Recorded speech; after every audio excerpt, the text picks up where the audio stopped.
Ingawa wapo wengi wasuli mami, ila mimi nimekuchagua wewe. Tabia yako sawa na sura yako, nimeridhika kuwa na wewe. Sagala unipeleke mama, nikawaone wazazi wako.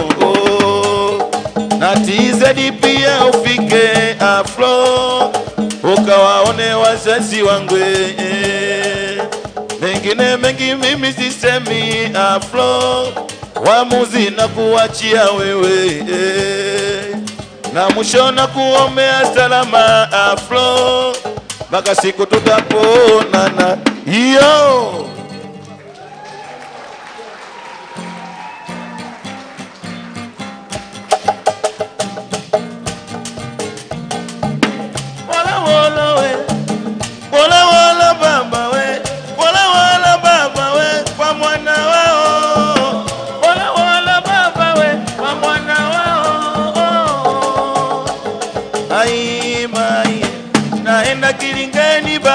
Naenda kijiweni, naenda kilingeni baba, naenda kijiweni.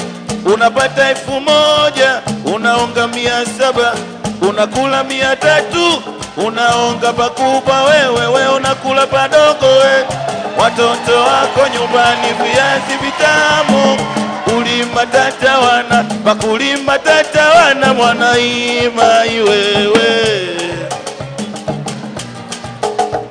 Natoka nyumbani mimi kwa mama Salome, natoka nyumbani mimi kwa mama Salome. Naacha watoto nyumbani, naenda kazini mimi. Nafika kilingeni mimi, nafika kijiweni. Nafika kilingeni mimi, nafika kijiweni. Nabeba gunia, napata 1000, 200 nakula, 800 naonga. Naonga pakubwa mimi, we nakula padogo. Naonga pakubwa mimi, we nakula padogo. Watoto wako nyumbani viazi vitamu, watoto wako nyumbani viazi vitamu. Unasamini wala na pombe, we uchungu wa mwana, hata ujua nani baba.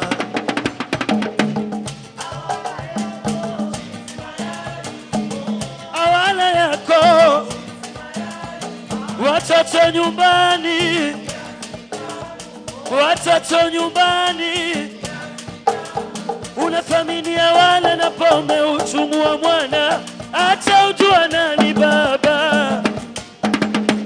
Ai mama we mama, ai mama we mama, ai mama we mama.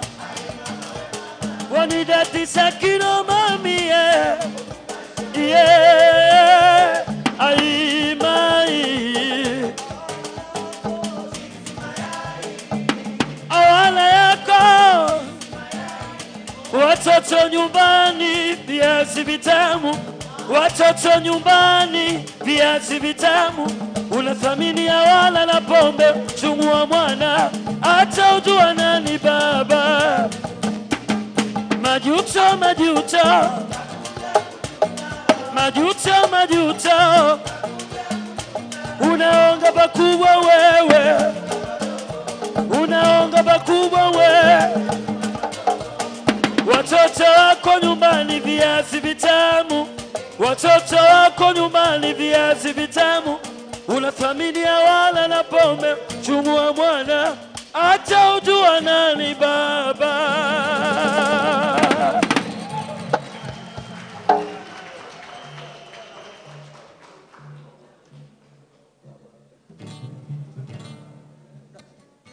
Si.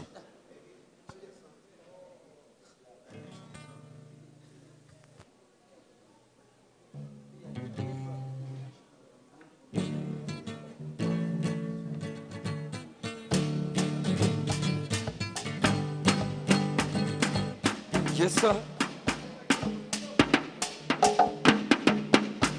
Kwetu si tuna sherehe, mana mapenzi sama kasiriko.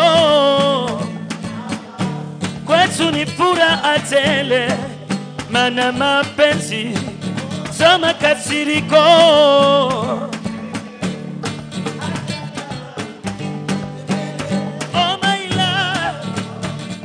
ngoja piga kelele, oh my love.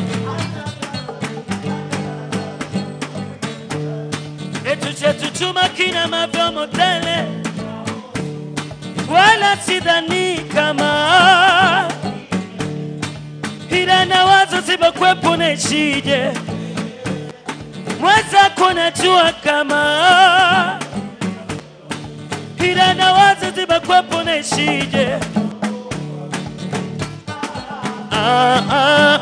Naogopa. Naogopa. Naogopa. Naogopa.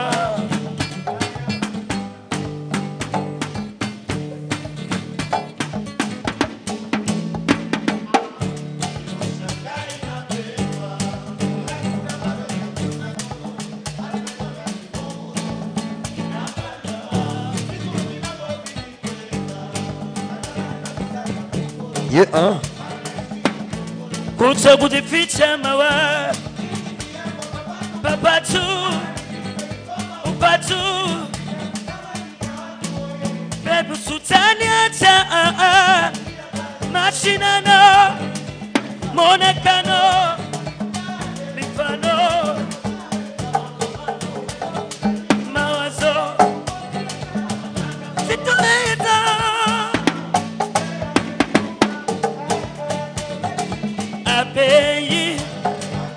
Baby, I'm gonna where to go, and I want to more.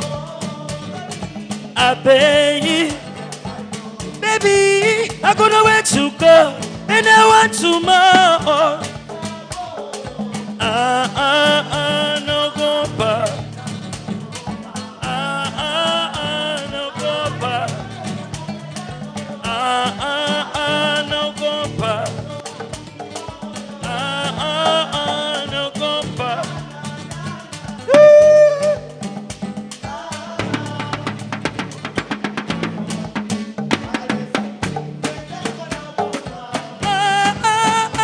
No go back. No go back.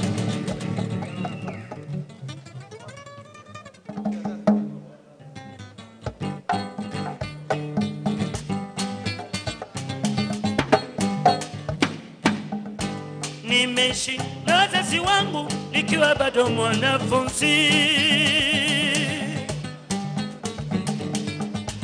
sijawahi kuishi peke yangu bila kuwa na wazazi wangu.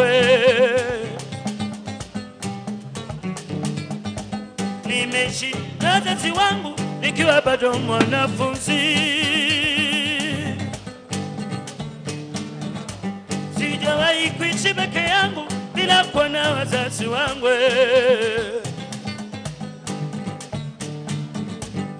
Baada ya kumaliza masomo nilipata kazi. Wazazi wangu walinihusia jinsi ya kuishi na walimwengu, ya kuwa tuna heshima kwa kubwa na mdogo. Hayo ndiyo mafanikio ya maisha yangu ya baadaye, ya kuwa nina heshima kwa mkubwa na mdogo. Hayo ndiyo mafanikio ya maisha yangu ya baadaye.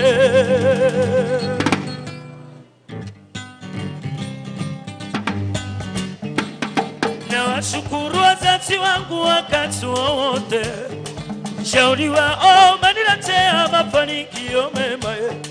Sasa naishi na watu vizuri, sasa naishi na watu vizuri.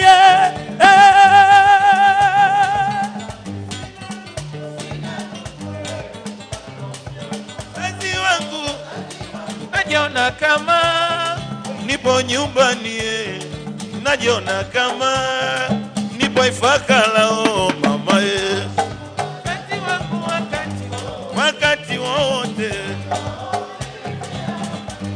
mafanikio mema, oh mama.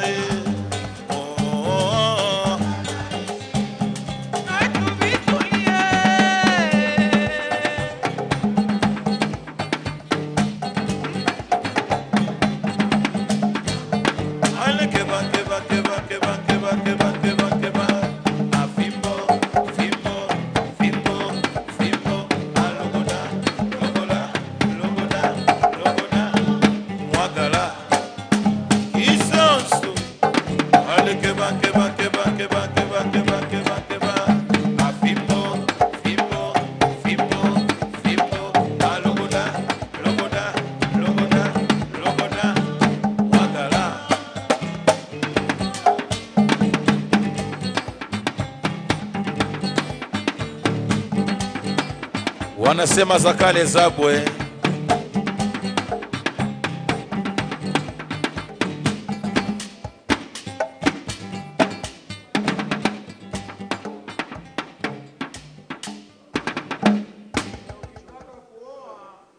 Oa mama ntilie, siku hauna hela unakula bule.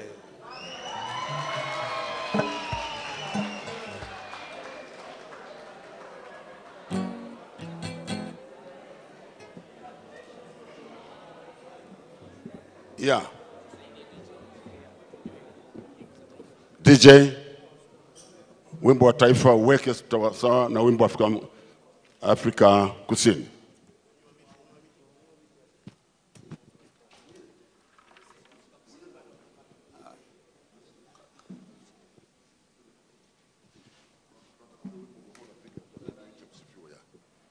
Naomba wote tusimame please.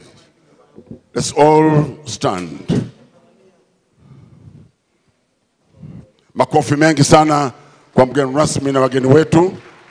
Sijasikia vigelegele. Yeah. Let us remain standing please.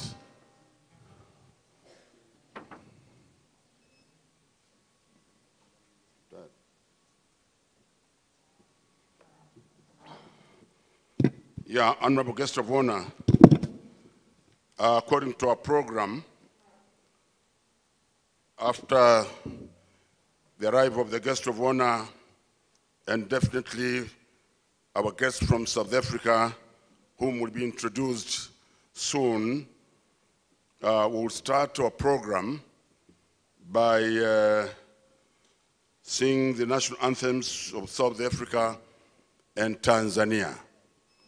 And after there, according to our program, we'll have some opening and welcome remarks, definitely with introduction, so that we know each other before we embark on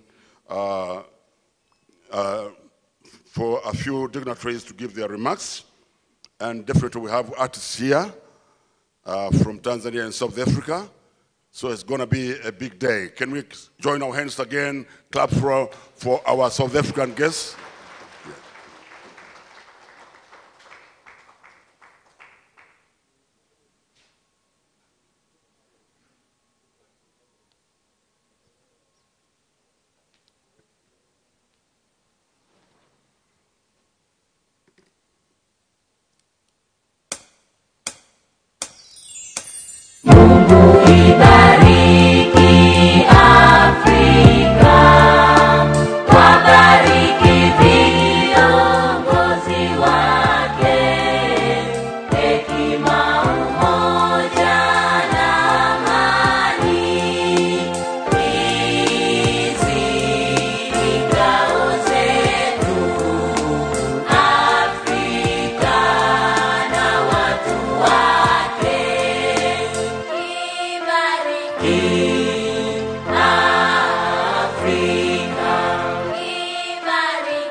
Na vigelegele. Mungu twaomba uilinde Jumuiya Afrika Mashariki, tuwezeshe kuishi kwa amani, tutimize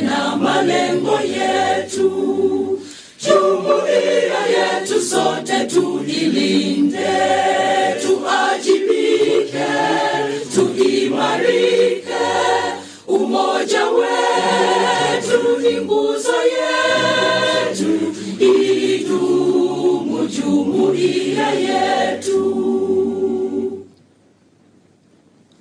Uzalendo pia mshikamano viwe msingi wa umoja wetu, na tulinde uhuru na amani, mila zetu na desturi zetu. Jumuiya yetu sote tuilinde, tuajibike, tuimarike. Umoja wetu ni nguzo yetu, idumu jumuiya yetu.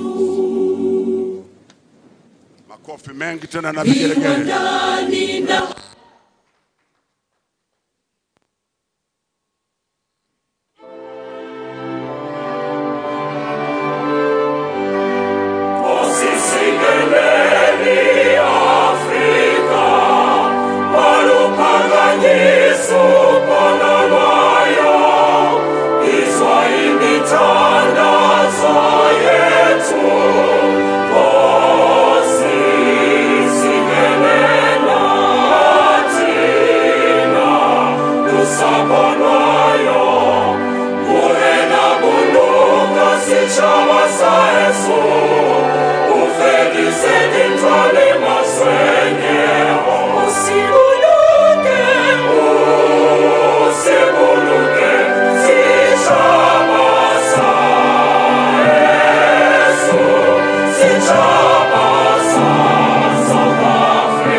Let's all be seated, please. Thank you very much. Yeah, Honorable Guest of Honor.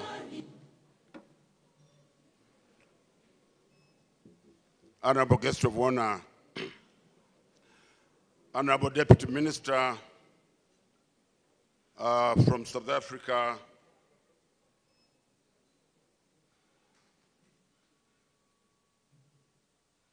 Your Excellency, the Ambassador of South Africa to Tanzania, distinguished invited guests, ladies and gentlemen, according to our program, we'll now be given some introduction to dignitaries who are here, but as well as opening remarks. But I'm told, and I've been informed, that the main theme of our event is to promote cultural cooperation between Tanzania and South Africa. But also the event is part of the cultural agreement signed between Tanzania and South Africa in 2011, but also the bilateral agreement signed in 2017, hence was aimed to enhance or cement liberation heritage among the two countries. As you remember, South Africans were here to fight for independence. They were given a land in Congo and this region, and later moved to Mazimbu, Morogoro. I don't want to preempt the other speakers who are coming, but it was just a curtain raiser of my opening remarks. But may I now call upon the representative from the ministry to come forward and give opening and welcoming remarks and definitely introduction, and that is none other than Dr. Mnata. Karib sana. Can we join hands, please, for him?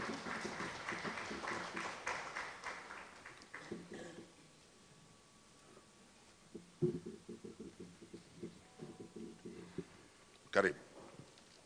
Makofi mengi tena kwa Dr. Mnata.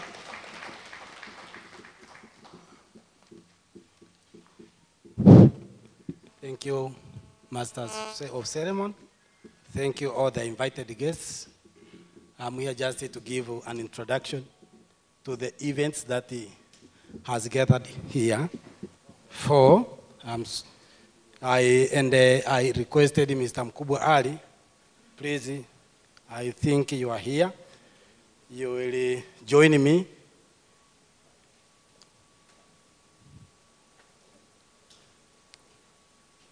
As the MC has said that in 2016, South Africa introduced a program that is called the Cultural Season Program, and it has gone all over the world to different parts of Africa, Europe, and America.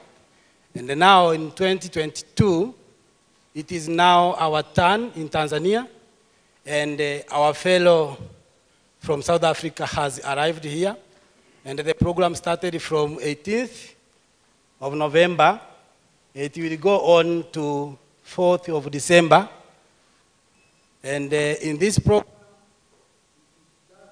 promotion of cultural arts and sports programs for South Africa and Tanzania, and that is why this event is called the Cultural Season for South Africa in Tanzania.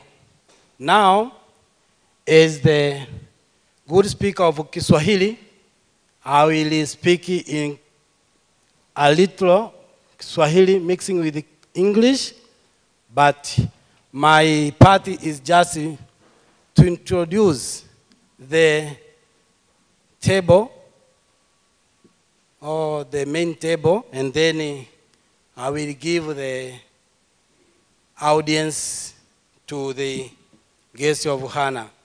Mr. Mkubwa, hapa mbele yetu ni wajumbe na wageni kutoka sehemu mbalimbali za Tanzania, lakini kuna wengine wanaotoka Afrika ya Kusini.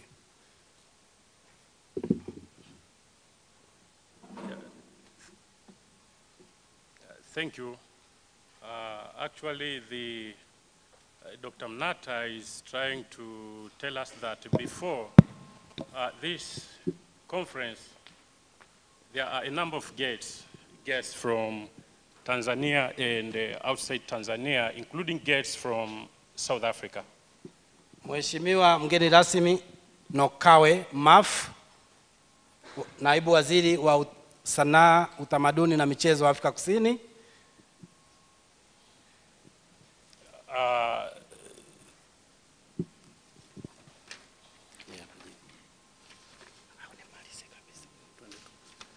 Guest of honor, Madam Nokawe from South Africa, and the high table, you are most welcome.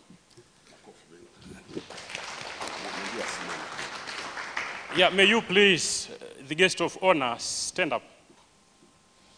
Just to show up. Yes. Yes, I've been informed here that the time is not allowing for the simultaneous interpretation. I'm so sorry for that. Let me quicken this introduction such that you will know what I'm doing here. The Honorable Nokawe Maf, Deputy Minister for Sports, Arts and Culture from South Africa. Honorable Noluthando Malepe, Ambassador of South Africa in the United Republic of Tanzania. Raise your hand, please. On behalf of the RC, Ms. Bosare, just raise up your hand. Brigadier General Chand from the Ministry of Defense and the National Service on behalf of the Minister for Defense and the National Service. Dr. Emmanuel Tem, our honorable guest for this event. Director General for Internationalization from South Africa, Mr. Rufus Matibe. The Deputy Ambassador from South Africa, Mr. Malepe.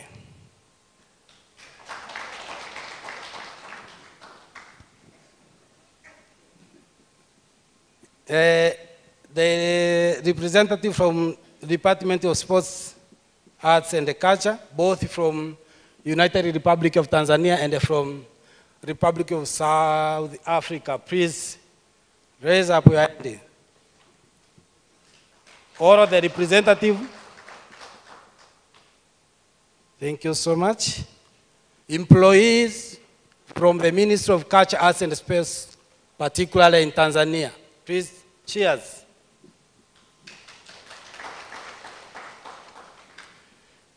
Deputy Vice Chancellor from universities that has attended here with us today. Their representative, please. People who are coming from the universities here in Dodoma.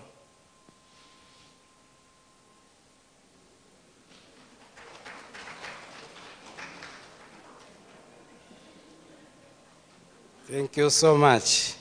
Academicians, students with or other related personnel, please raise up your hand.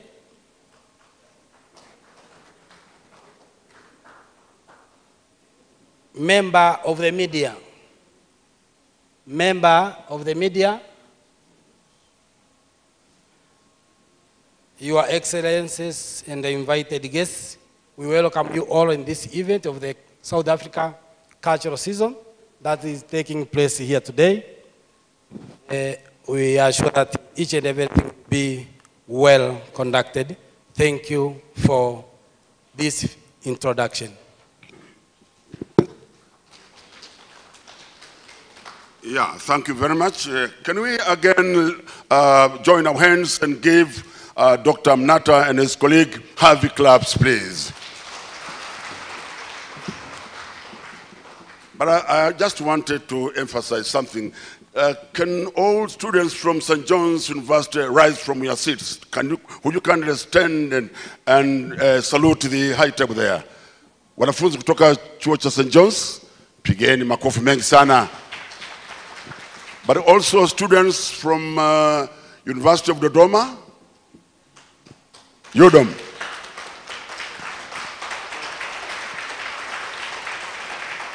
The biggest university, the second biggest university in Africa from South Africa. Congratulations. And that's why we are together here. But I've been impressed by the name of the deputy minister, Nzawe Mafu. It means, Nzawe means clouds. And I am Peter Mavunde. Mavunde means clouds. What a coincidence. But also, I've been informed that Her Excellency, the Ambassador of South Africa and Tanzania, Norfondo Malepe, but there is a deputy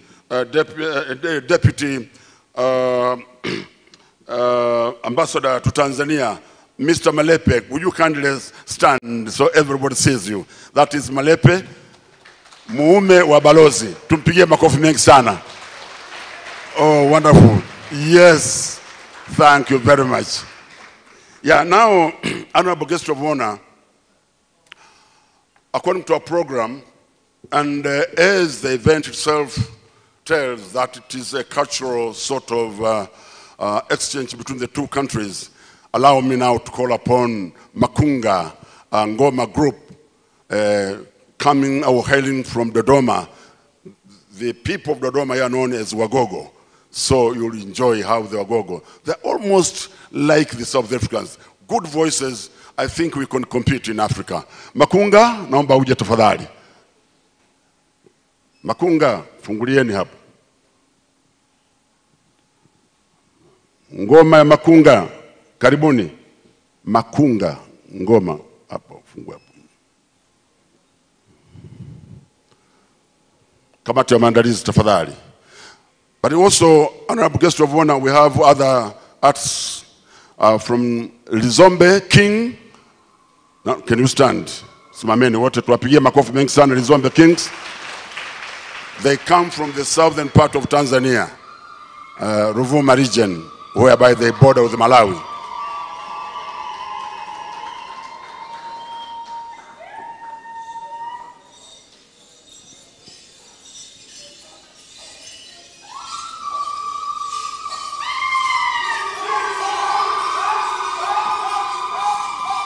Yeah. Alu muhulikize bayangu. Ali mwanzu mulimo.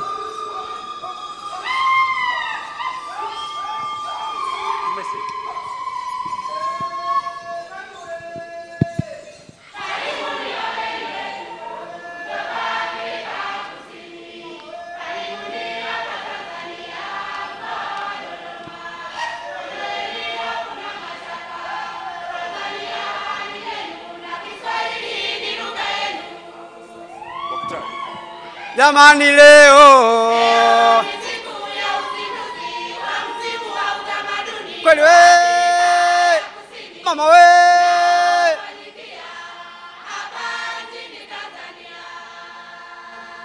lengo we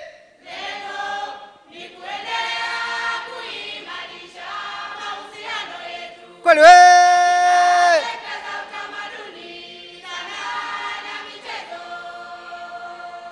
msingi we msingi wa tamaduni zetu ni utu, upendo na mshikamano.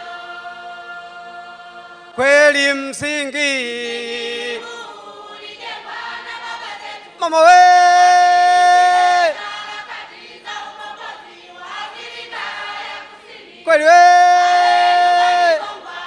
Mazimu na Dakawa ambapo we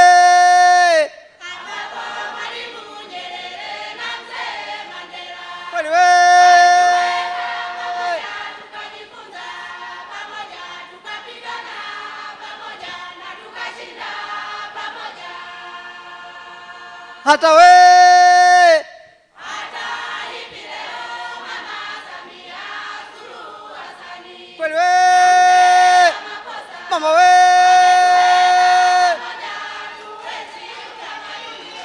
kweli we ili tunufaike kwa pamoja kulugalo gwe au mlimo wetu malimikae mchilindie kulugalo gwe au mlimo wetu. That now they have changed the formation. Now they are showing the Almighty how to dance.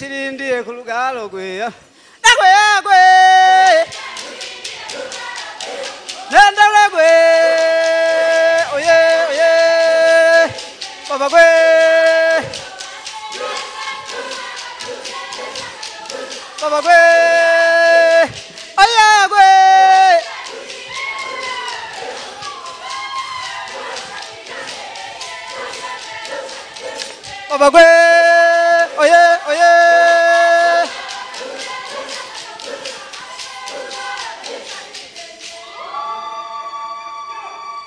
Wanu gwe.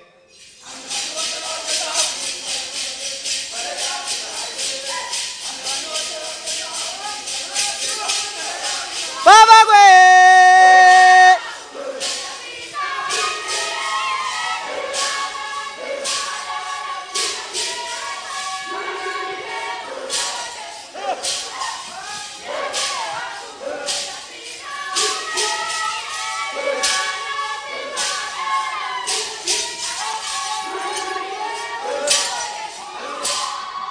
Makofi mengi sana sana.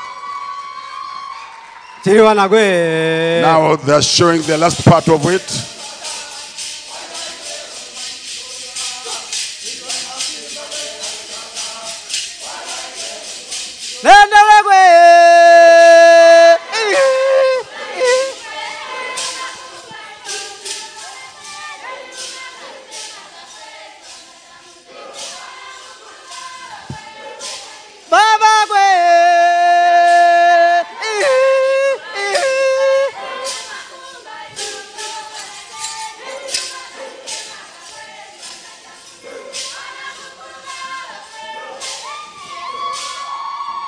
Makofi mengi tena. Jamani, naomba tuwapigie makofi mengi sana sana.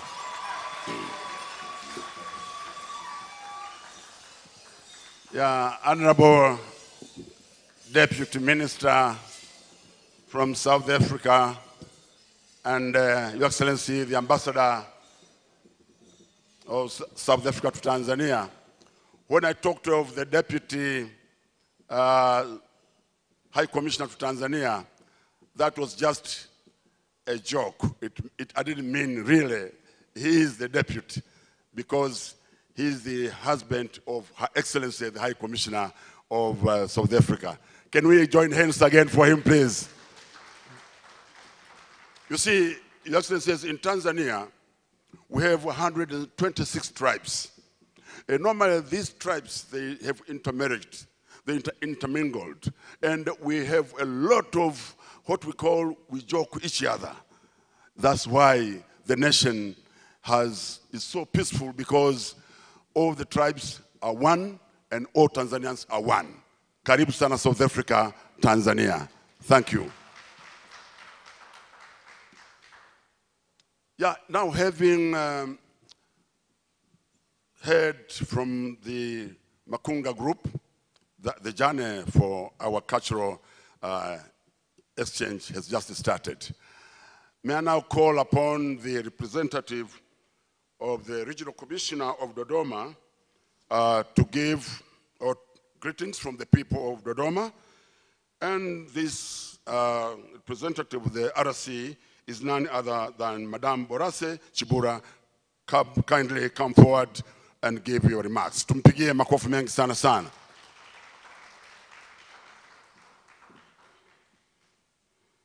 I'm not sure whether she belongs to CCM, because if you put on a green dress, always the connotation is you belong to CCM. Karibu sana. Asante sana. Ameona na rangi yangu ya kijani, anasema unatoka CCM. Mimi natekeleza ilani ya Chama cha Mapinduzi, kwa hiyo ninatoka CCM.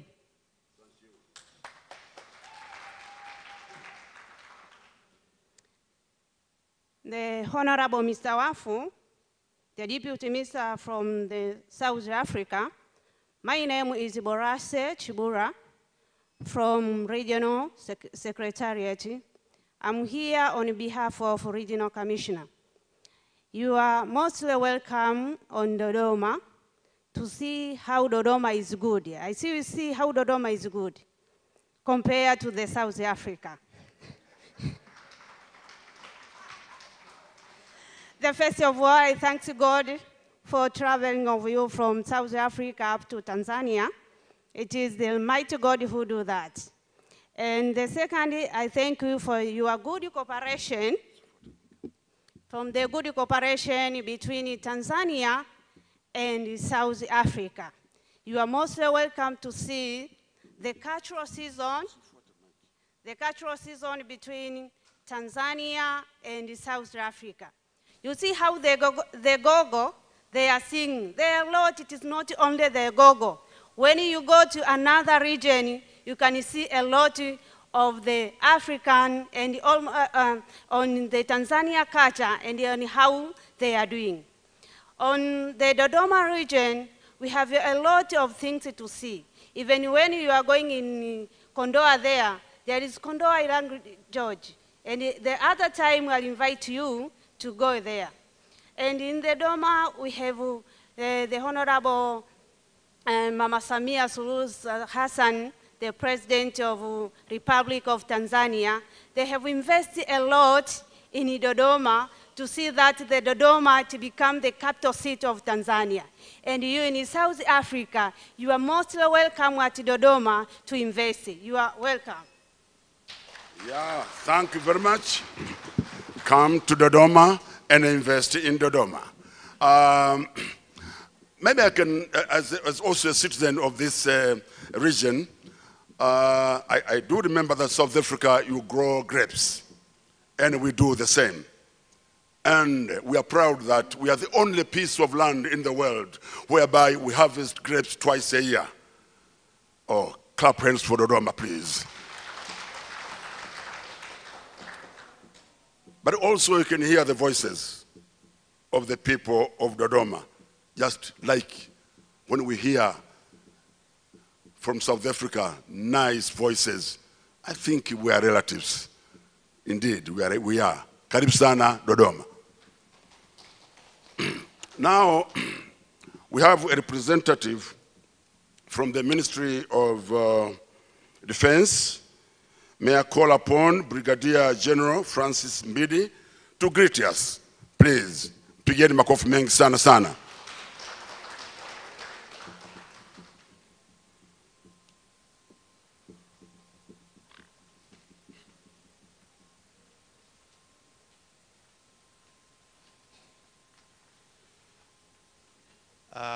The Honorable Guest of Honor, my name is Brigadier General Francis Mbindi. I'm here representing the Minister for Defense and National Service.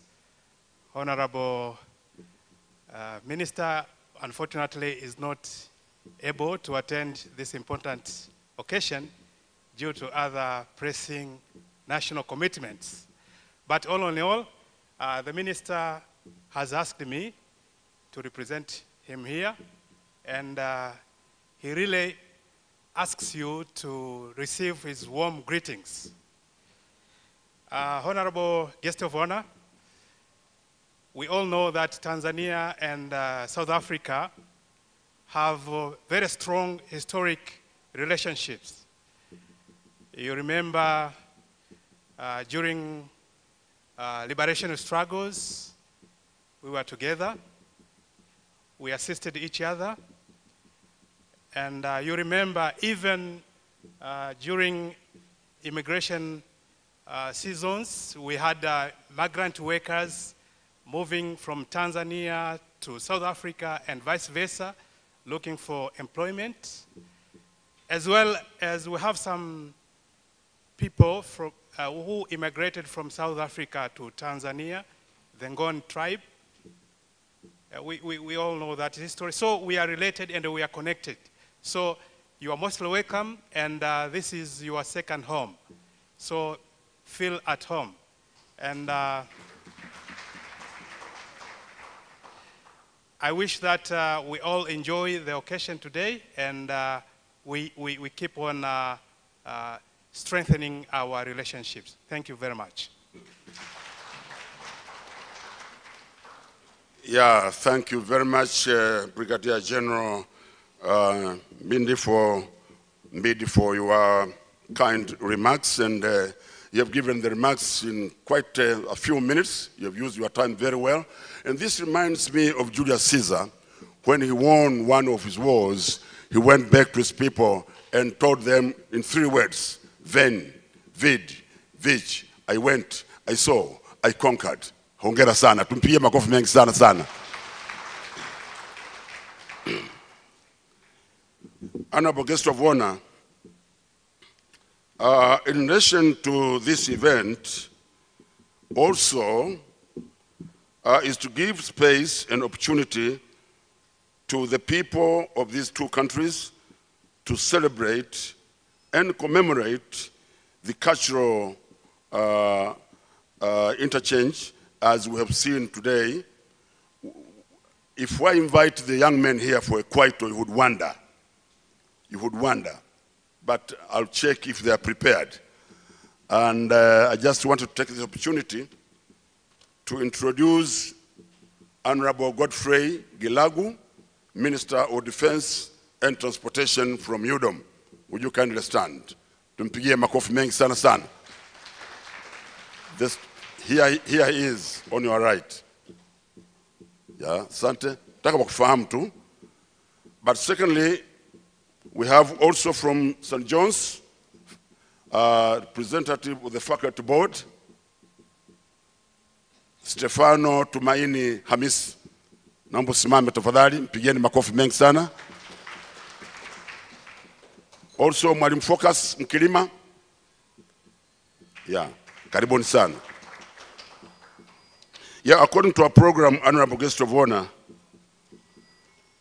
now I have great pleasure to invite Her Excellency, the Ambassador of South Africa to Tanzania, to come forward and give the remarks. Karibu.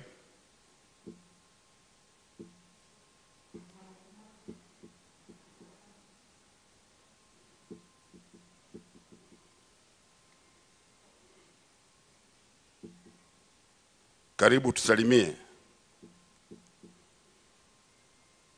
Makofi mengi sana kwa balozi tafadhali.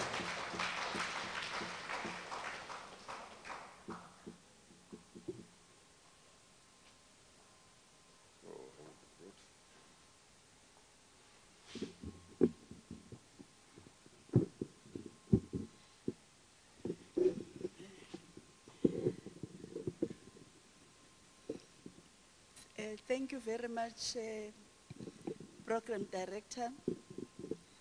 Mine is just to introduce our Deputy Minister, who is leading the program on behalf of our government in South Africa in partnership with the government of Tanzania. I acknowledge all the leaders of Tanzania, leadership of Dodoma, and all protocol observed. It is indeed an honor for us as South Africa to be here today on a program that started almost 4 days ago, if I'm not mistaken. Deputy Minister is going to give a context of why we thought about this program of going around the continent and even the rest of the world, showcasing who we are as South Africa and also as Africans. So we have a deep love for Tanzania as South Africa.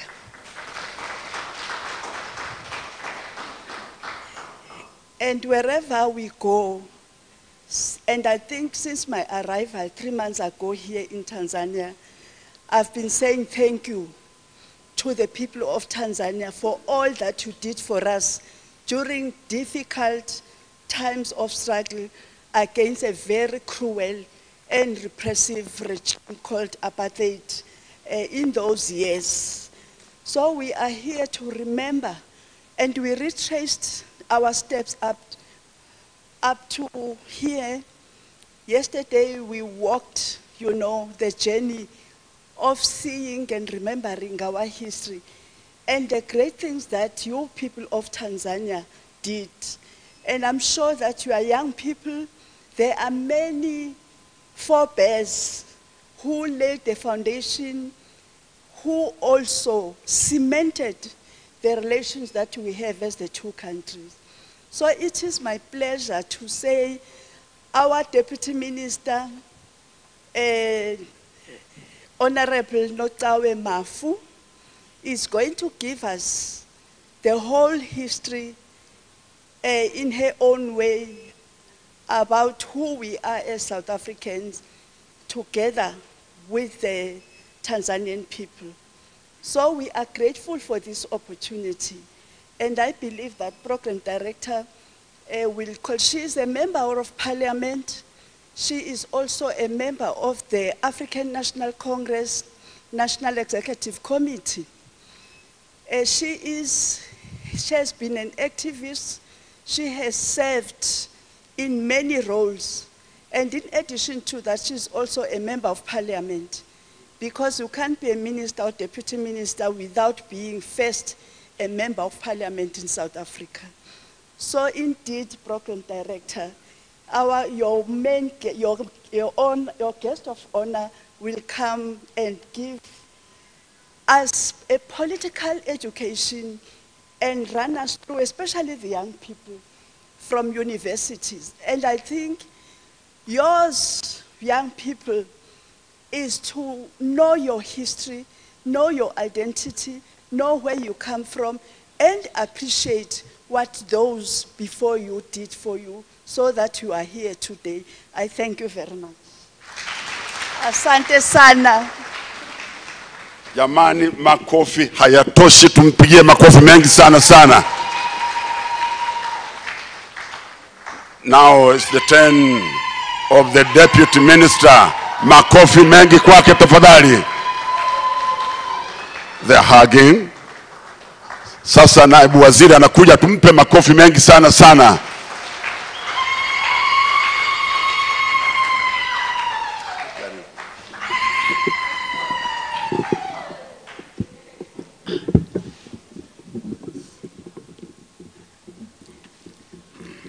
Thank you very much, Program Director, a brother from another mother.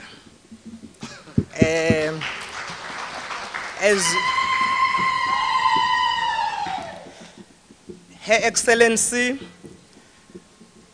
Ambassador Nolutando Mayende Malepe, who is the ambassador of South Africa to Tanzania, who had just left the stage. Thank you very much for those warm words of introducing me. I hope I will live up to your expectations. To Dr. Emmanuel Temur, who is representing the minister, who couldn't be here with us today, but we know that we have been with him on Friday in Dar when we did the reception for this program.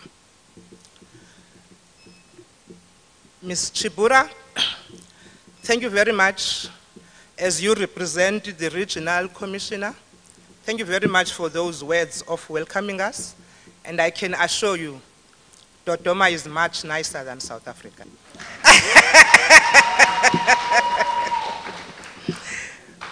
Dr. Mnata, who is the Director of Culture, who is the one that introduced all of us here. We really have been with him throughout as we were traveling, as you're gonna hear, where we have been since we have arrived. Brigadier General Francis Mbuti, thank you so much, because in Mazimbu, you were there representing the minister. So we understand how important this program is to your ministry. And please pass our regards to the minister and said we thank him very much. Now, the academia, I got a new word here, that the academics are called academia. So the academia that are here, welcome and thank you very much for being here. To the students, I heard that there are students from the University of Dodoma. And I also heard that there are students from St. John's University, am I correct? Thank you very much for gracing us and coming to this program. To the members of the media and ladies and gentlemen, South Africa says good morning, sanibonani. Now, in South Africa, when we greet, we say sanibonani,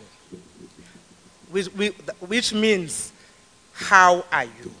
I know you here, we say habari zenu.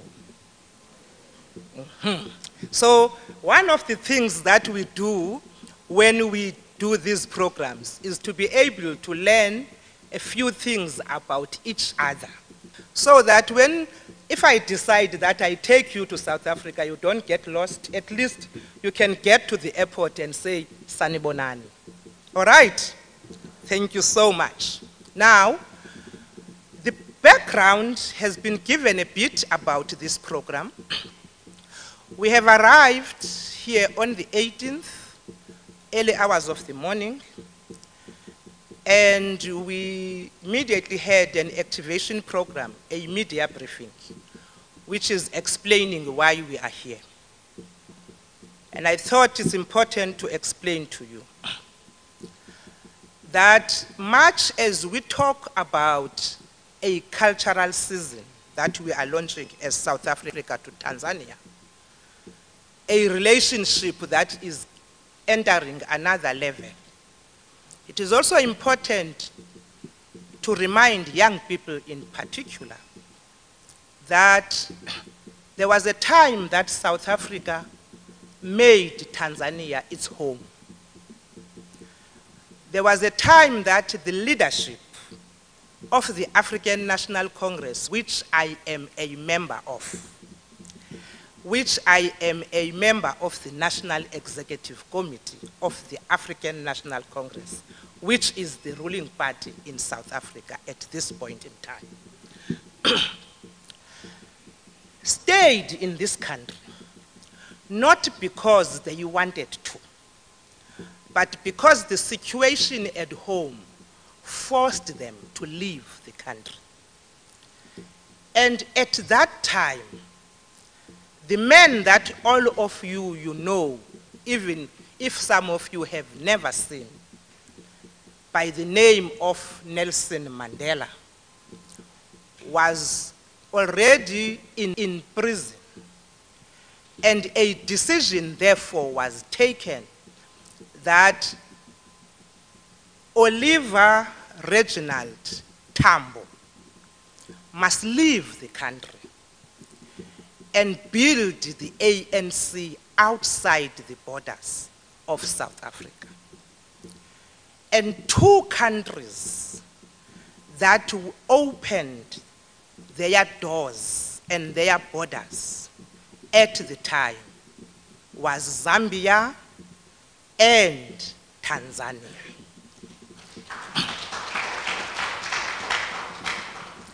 Mzee Walimu Julius Nyerere said to Oliver Reginald Tambo, "This is your home. Take your time. Live in this country and do what you need to do." And when they came into the country, initially, they settled in Kongwa. And some of the early freedom fighters of South Africa, we still have some graves there in Kongwa that we went to visit yesterday. But later on, because the numbers were growing, Mzee Julius Mwalimu Nyerere said to Oliver Tambo, "I am gonna give you a piece of land where your people can be able to live freely and do what they need to do."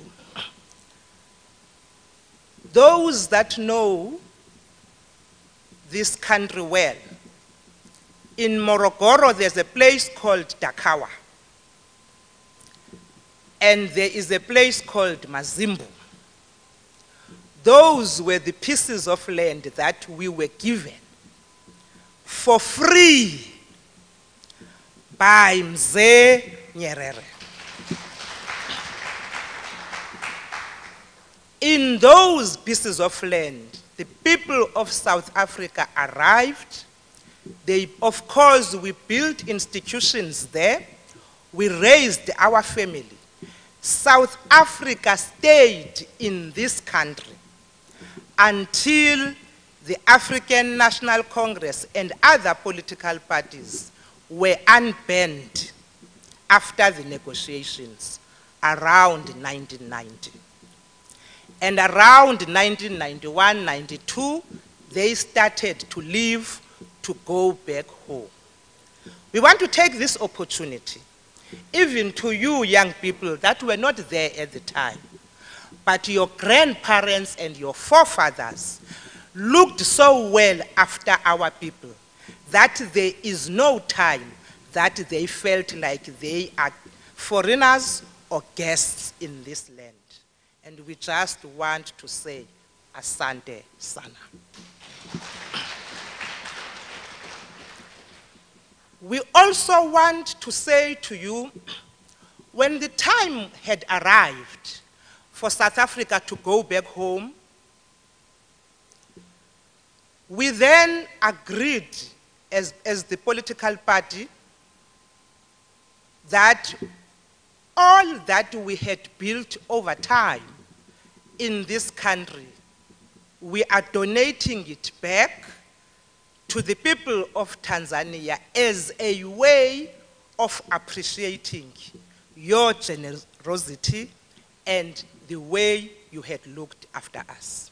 So Dakawa colleges, if you go to Dakawa, there's about 6 institutions there, including a teacher's college and a vocational college, a girls' high school, a primary school, and so on. The African National Congress donated that entire institution back. Now, it might look minor, but you gave us land. We gave you back land, but at this time around, we were giving you back your land with buildings and institutions. Mazimbu, there is a Solomon Freedom College there. Those that always wonder, why did the African National Congress decide to call that college Solomon Mahlangu? Just in one sentence. Solomon Mahlangu is a young man who was 23 years old when he was executed by the apartheid regime in 1979, on the 6th of April. His sin was simply because he fought for his freedom. He was captured with his friends and comrades. One was killed, the other one was so badly injured that he couldn't talk, he was head injury. Before they were captured, there was an exchange of shooting between them and some white people, and 2 white people died. But he did not kill the white people. Mutlowungu, who was badly injured, is the one who fired the shots. But when the judge was sentencing Solomon Mahlangu to death, he said, we are sentencing you to death because whoever killed this, it is by association. So you die because of association in South Africa at the time.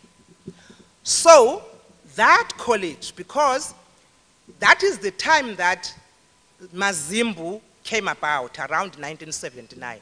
So it was an emotional time for the African National Congress. So that college was called Solomon Mahlangu Freedom College. So I thought I'm reciting this for the young people from the universities, so that they start to appreciate and understand where we're coming from.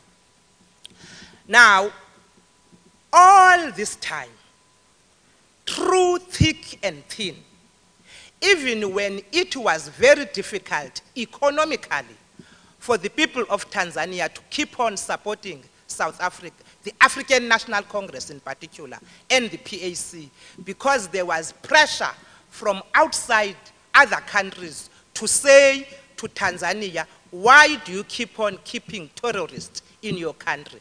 And it was not easy for them, but they said, there is no way that we are going to forsake our brothers and sisters. We stand with them, through thick and thin. Thank you very much. So, fast forward, the African National Congress then gets back home and we win the elections. Unfortunately, the man who has been in the forefront of fighting for this liberation, Oliver Reginald Tambo, a big friend of Mzee Mwalimu Nyerere, is not well. By the time we go to the elections in 1994 and we get our freedom, he is dead. He died in 1993. So he didn't see the freedom. He fought for it. He stayed outside the country from 1963 to 1990, 1991. But when all of us were celebrating that we are getting the liberation in 1994, we had buried him the year before, in 1993. But before he died, He said to us, never ever forget your friends. And one of your friends that you must never ever forget are the people of Tanzania.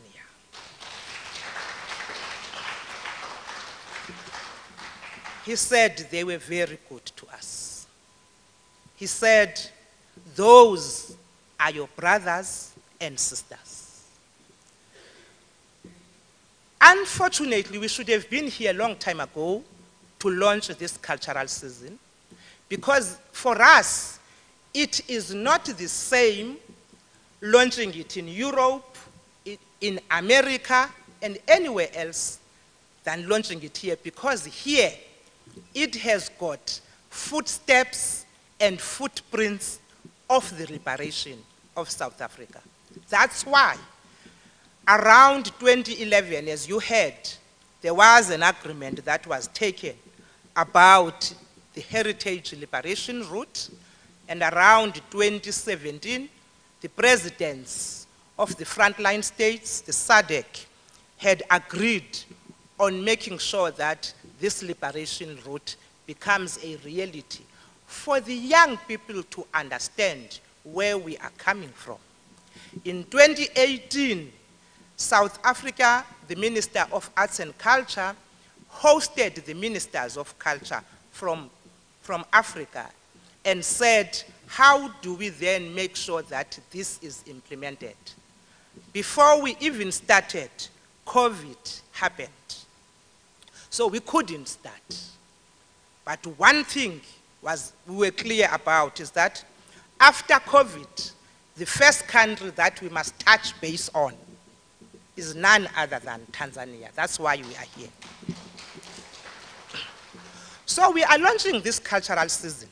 Now, if you understand what I've been explaining to you, is that then the relationship that we are hoping to build moving forward is more now of a beneficial one between the two countries, and the one that will improve our economies, and also the one that will also allow the youth, the young people in particular, to experience a better relationship than the one that was experienced by our forefathers, because that one was more a one-sided one.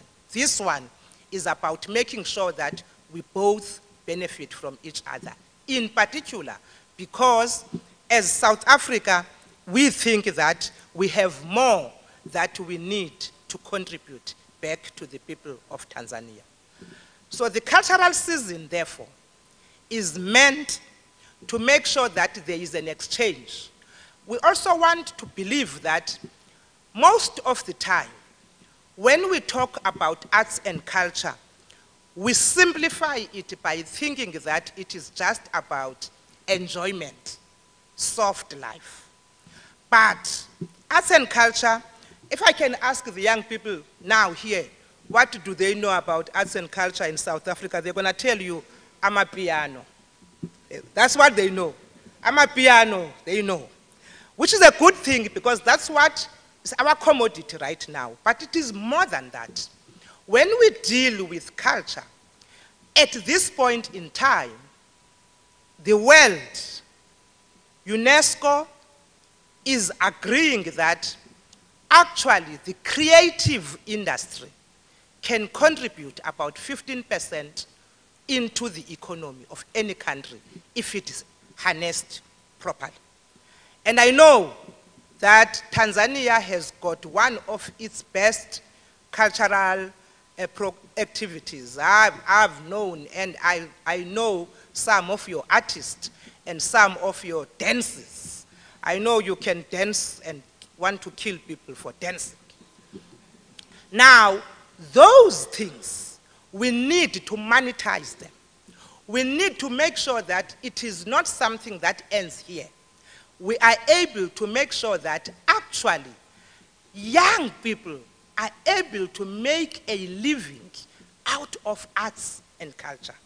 Music is a language that everybody can understand, even if you don't understand the language. You saw the group that was here. Even though we couldn't understand what they were saying, but we could understand that they were happy to see us. They were welcoming us to Tanzania, and the rest, it doesn't matter. But we understand that they were very happy to see us. Now, that's the easiest way of selling a country through its arts and culture.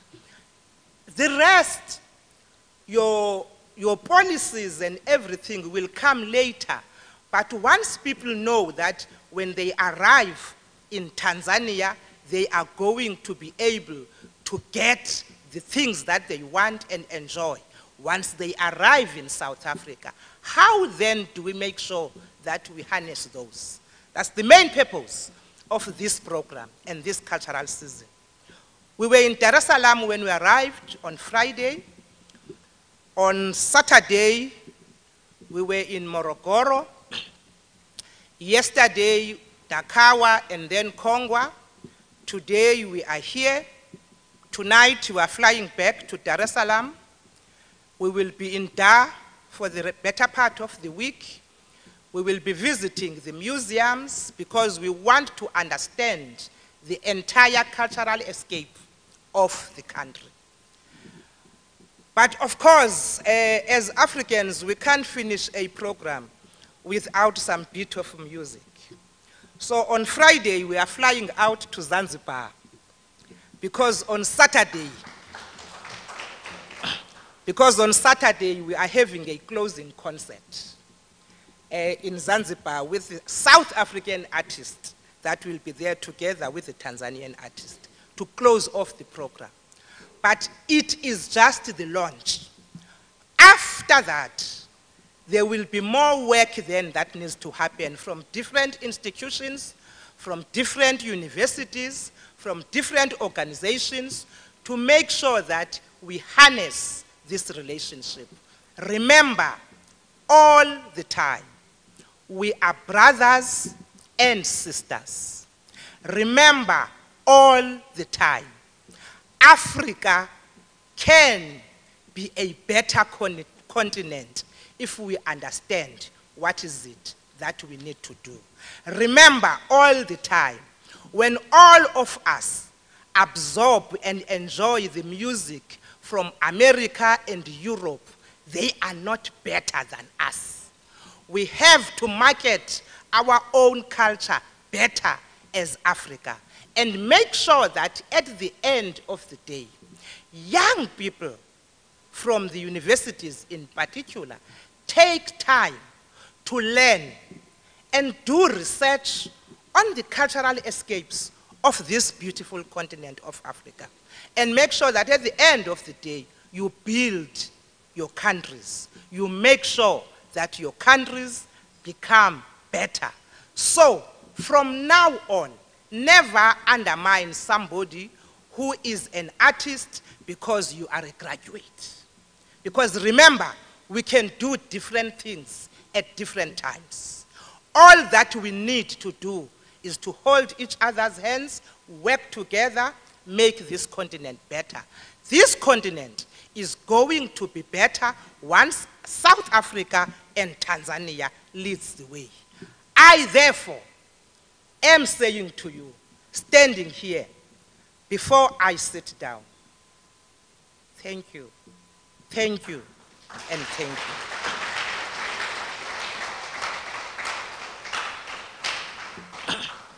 I do want to believe that our elders, wherever they are sleeping, they are starting to be proud of us, that we start to realize what their dream was, and therefore we must live up to what they had hoped to do for these two countries. And I'm sure we will take up the baton and do what they wanted us to do. Asante sana.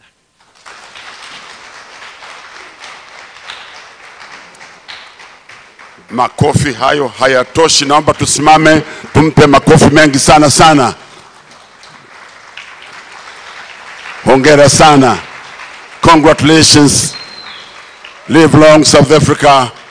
Live long Tanzania. Naomba tukae.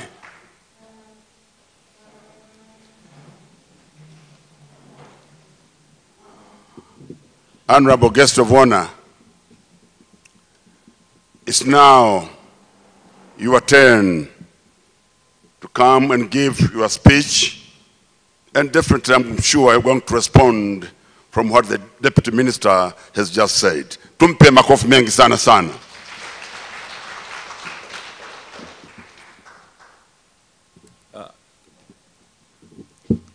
Thank you, Honorable Deputy Minister Nokawe Mafu, Honorable Ambassador Noluthado Malepe, representative of a regional commissioner, Borase Chibura, representative of Ministry of Defense, Brigadier General Francis Mbindi, Director General of Internationalization from South Africa, members of media, university communities, academicians from the University of Dodoma and St. John University, workers of the Ministry of Culture, Arts and Sports, distinguished invited guests, ladies and gentlemen, I salute you in the names of Tanzania and South Africa. You can reply, long live the unity. I salute you again in the names of Tanzania and South Africa. Long live the unity. Thank you very much. Let me start by thanking the Almighty God who has given us good health to be here in this very important historical event of the launching of a cultural season of South Africa in Tanzania. Also, I would like to take this opportunity to convey my heart gratitude from the greetings from our mother, Honorable Samia Suluhu Hassan, the President of United Republic of Tanzania. She is aware that you are here in this country, and our President understood very well that the relationship between Tanzania and South Africa is inseparable. This is because of the ties that has bound us together from the times of our forefathers, Nelson Mandela and Mwalimu Julius Nyerere. Today, I'm very happy to be here on behalf of the Minister to witness this launching of a cultural event, which is indeed an evidence of a long relationship that have existed in our countries for a long time.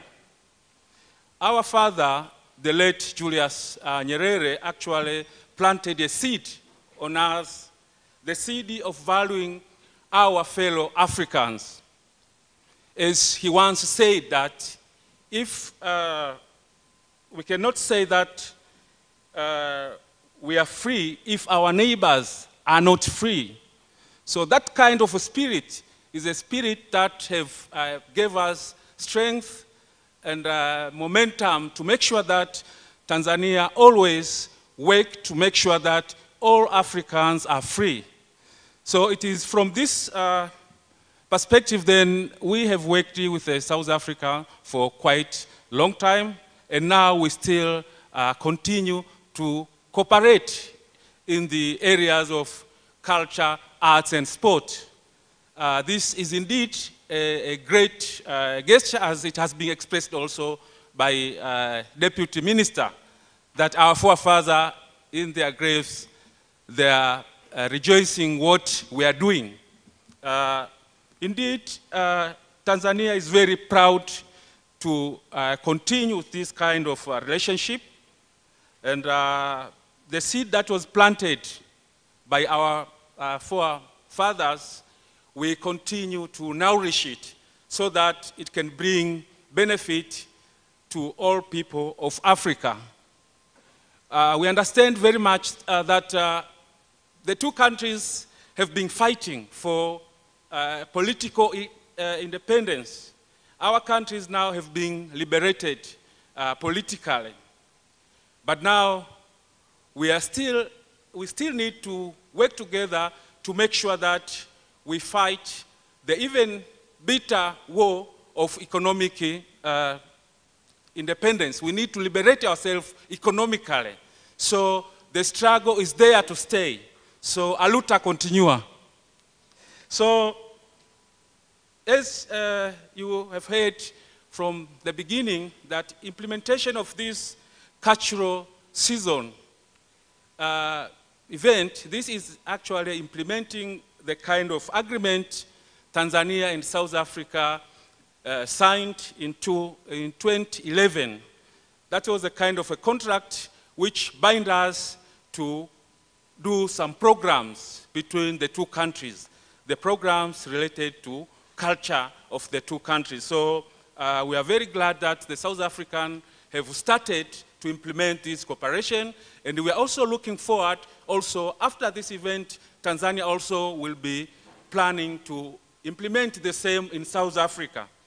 So it is our role to make sure that we uphold this kind of relationship so that we can get a lot of benefit from our culture, as it has been insisted by co-guest of honor, who has insisted on the need for our young people to understand and the value of our culture.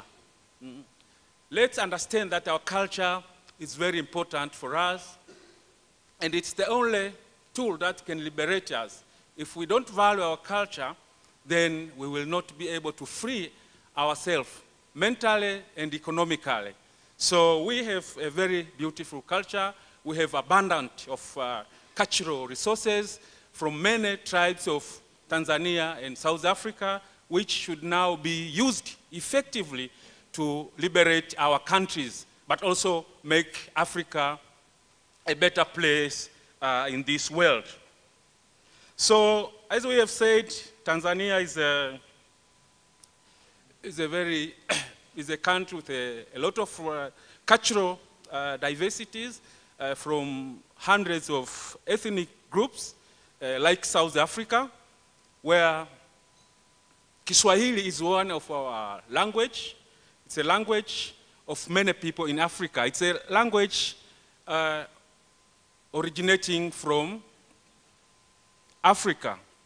Of course, I'm speaking in English now, but I'm not very happy because we are all Africans. Why do we speak? Yeah, so as you can understand, that this is not our language. This is language of other people. We have a language that has emerged in Africa as one of the language of a wider communication. Kiswahili language is now spoken by many African countries. So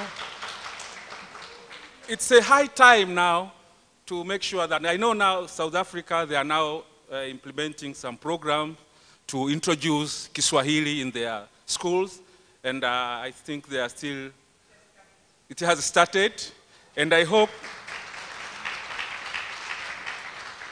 next time we go for cultural season, for Tanzanian cultural season in South Africa, we will be speaking Kiswahili. So it is our role to make sure that we promote this language so that we can benefit out of that. So, as I've said, it is a high time to make sure that we continue this cooperation, and now we should anchor ourselves in looking on how this cultural sector can contribute effectively to the economy of our countries. And as you are aware now, it is an important ingredient in the growth of any economy. Culture is a mother of everything. So whatever kind of success we want to have, we should start from culture. So from this kind of cooperation, we can help to develop our economy, and we can increase our social relation by working together. So may I once again use this opportunity to welcome you very much in Tanzania. And I should say Tanzania is safe. The Tanzanians are generous, and they are very happy to welcome you here. So before I finish this, let me switch a bit in Swahili so that we can complete our day properly. Nashukuru sana kwa wageni wetu, karibuni sana Tanzania. Watanzania wamewapokea kwa furaha sana.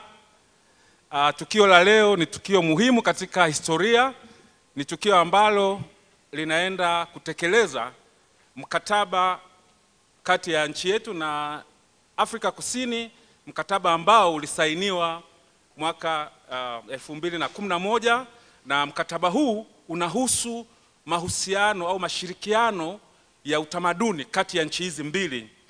Na kufanyika kwa tukio hili la leo ni kuanza kwa utekelezaji huo, ambapo katika makubaliano hayo ilikubalika kwamba kutakuwa na misimu ya utamaduni ambayo itaendeshwa katika hizi nchi.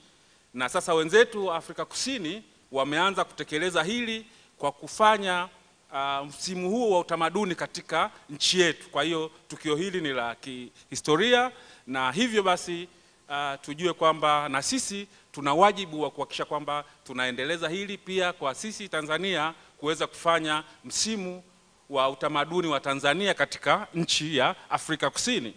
Kama ambavyo imeelezwa hapo awali, nchi zetu hizi mbili zina historia ndefu ambayo iliasisiwa na viongozi wetu, Mwalimu Julius Kambarage Nyerere pamoja na Nelson Mandela, ambao waliweza kupambana katika kipindi cha kutafuta uhuru, na mpaka mwaka 94 tunajua kwamba nchi zote za Afrika tayari zilikwisha kupata uhuru, na nchi yetu ilitoa mchango mkubwa sana katika kuhakikisha kwamba nchi hizi zinapata uhuru.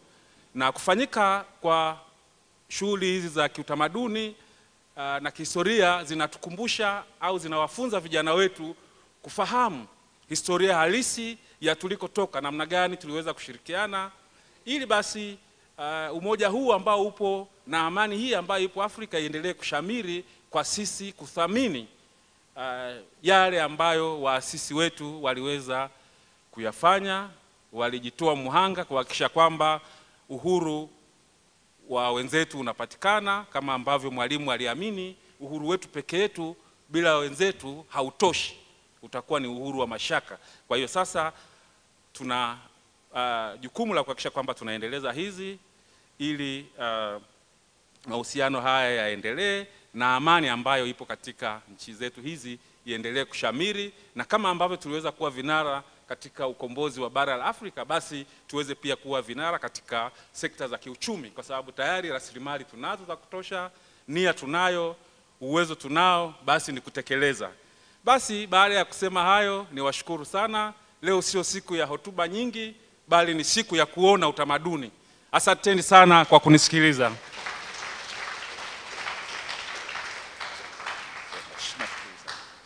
Ya, naomba tusimame wote, tumpe makofi mengi sana sana.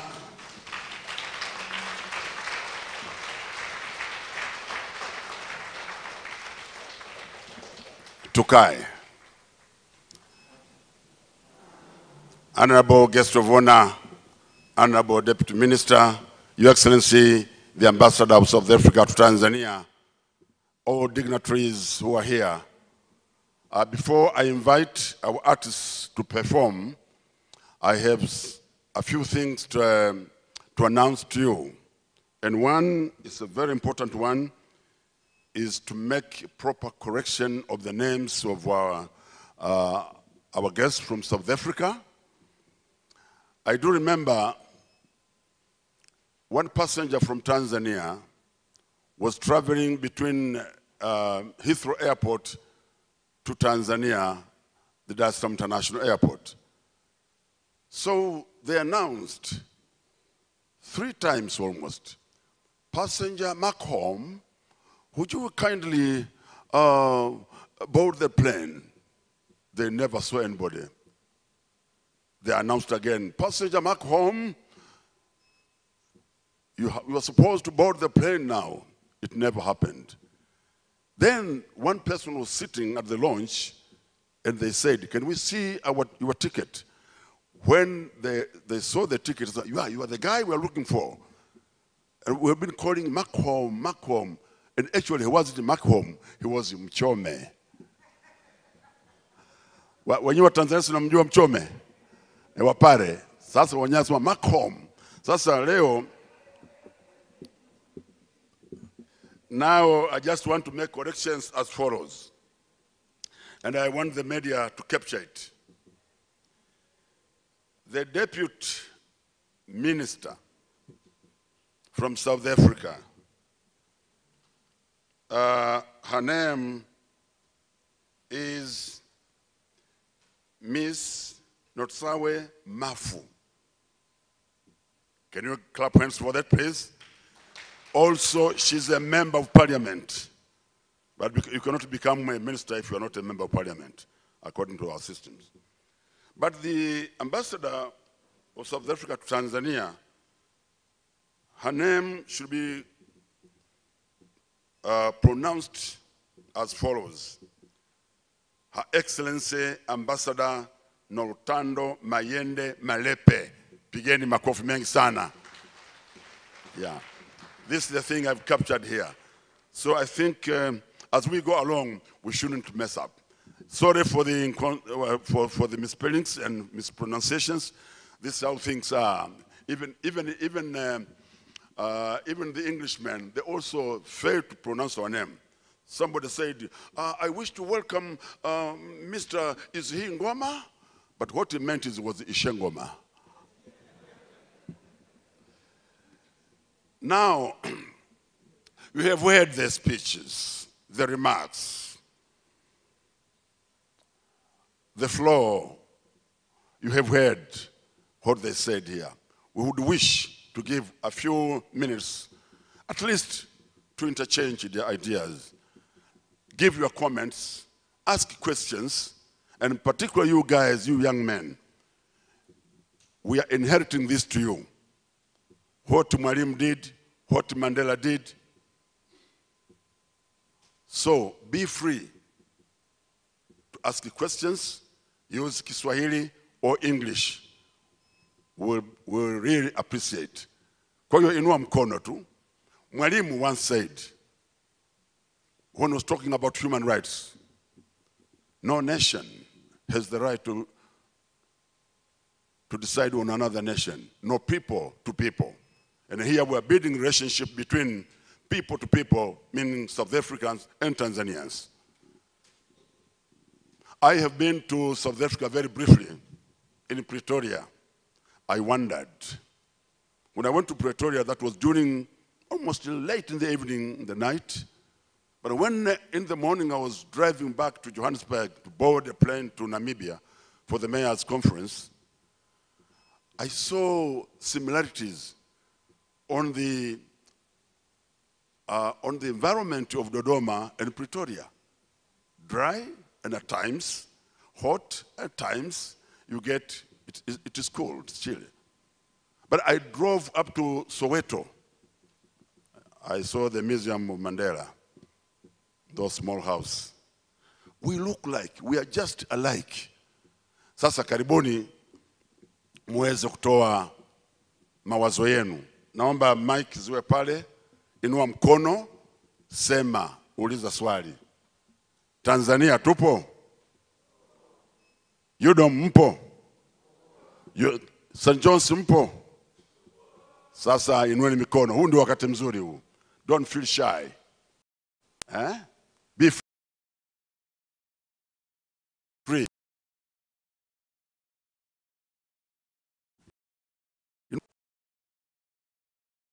President,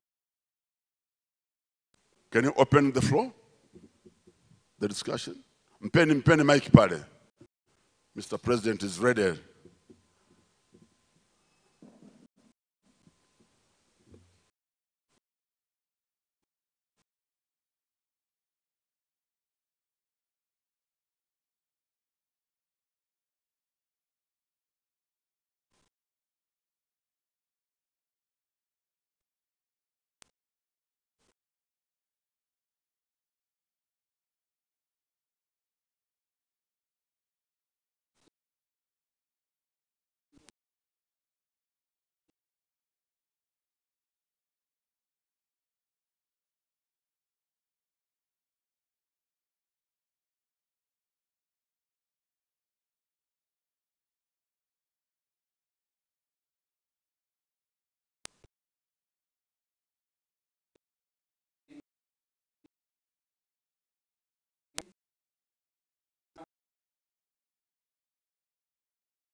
we should have to make sure that we protect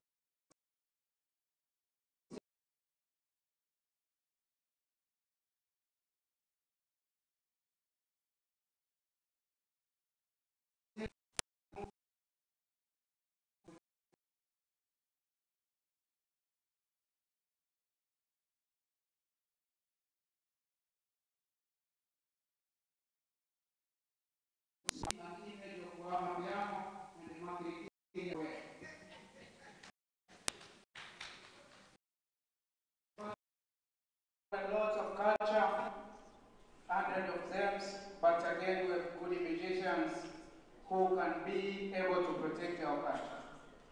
What I can say here, it is better now, especially us as a student, to be free and don't worry, to talk about what is presented here by our leaders. Thank you so much. Yeah. Protecting our culture is a vital thing. When you say a nation that doesn't have a culture is like a library without books, a well without water.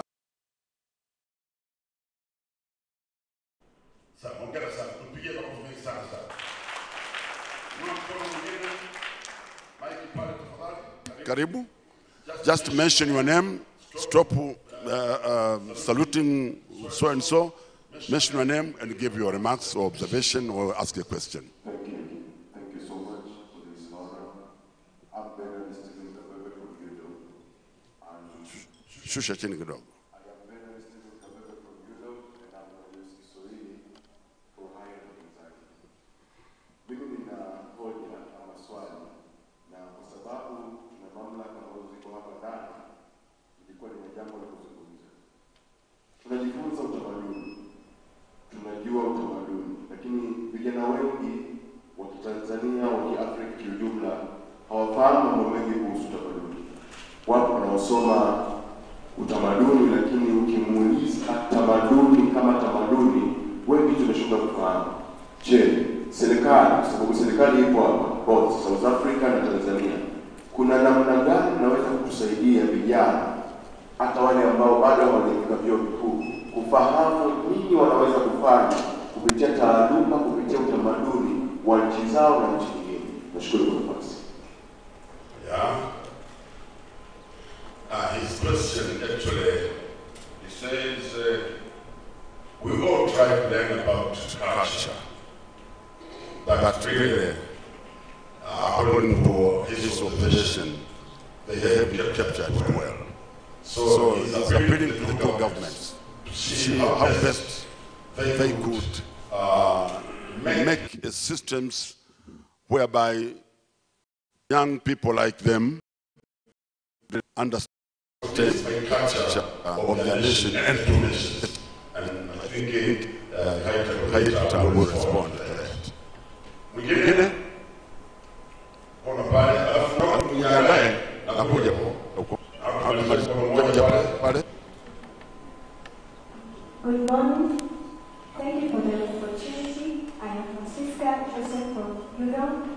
I am very happy to see how our sisters cooperated with people from South Africa. I am very happy to see our Nigerians already here, how cooperative and how he helped me struggles in South Africa.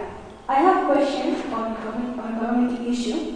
I went through a website and I saw August 19, 2019, President Cyril Ramaphosa and President John Magufuli had a meeting about the economic issues of Tanzania and South Africa. My question is there any economic projects which aim at improving economic sectors in Tanzania and South Africa recently? Because when I reviewed this meeting was conducted on 19th of August 1929. I don't know if there is any economic projects or issues about Tanzania and South Africa. Thank you. Simama kwanza. Asante sana. Hebu sema Kiswahili utaka kusemaje?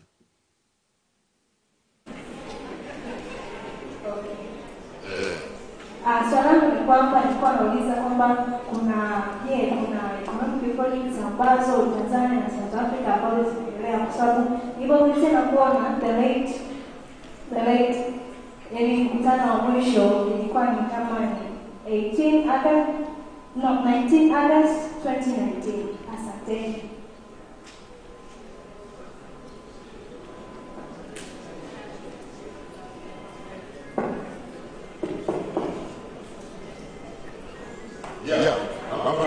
Kule. Sasa Jones. Tumsikilize.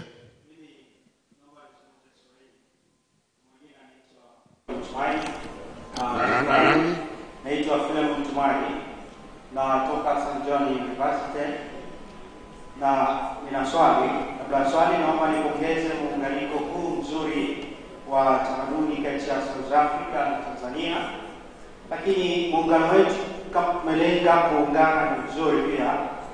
Sasa swali langu linakuja, ni nini alama ambazo tunaziweka ambazo zitaenda kuunganishwa katika mitaala ili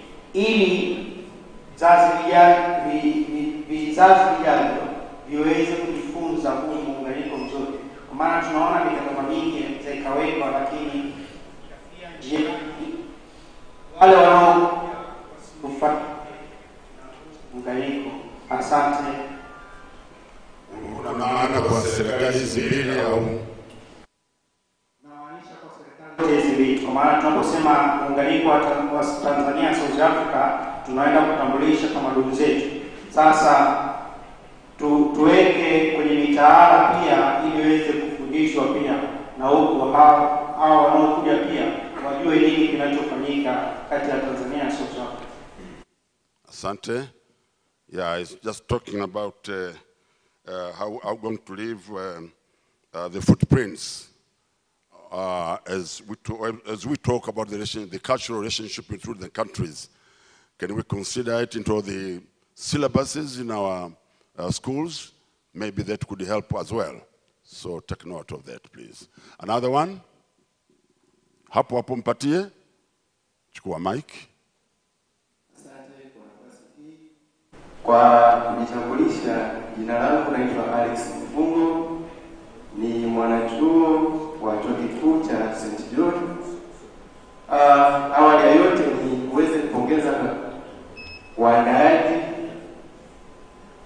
wa mkutano huu, lakini pia kwa ajili ya kupatia fursa ya kujumuika pamoja. Nina swali moja ya kwamba tunapozungumzia habari ya utamaduni, kuna vitu mbalimbali ambavyo vinasababisha au vinachangia kurudisha au kubadili utamaduni wa Mwafrika kuelekea utamaduni wa Kimagharibi. Mojawapo ya hizo changamoto ni maendeleo ya sayansi na teknolojia.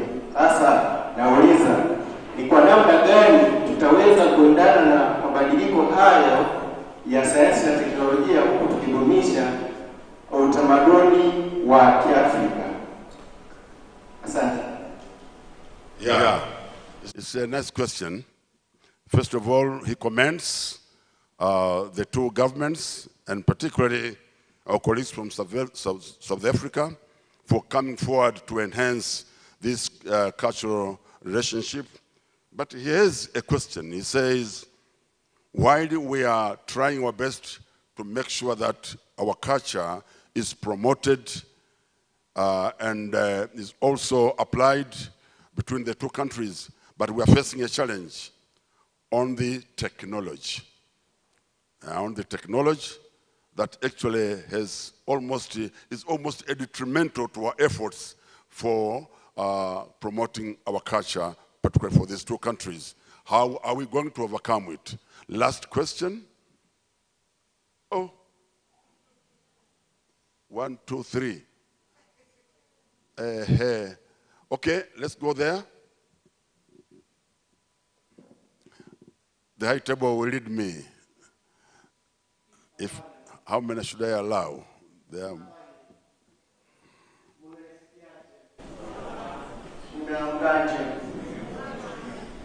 Mimi tayari nimeshakuwa mzalamu hapa Tanzania. Mimi mara ya kwanza nimefanya masomo mazini. Hapa nikumaliza nikienda sehemu za Iringa, Yesa, Komeringi, Kadao. Nikasahau kusoma mambo za jeshi chini kwa chini. Sasa hivi leo niko colonel, niko defense attaché hapa Tanzania. Niko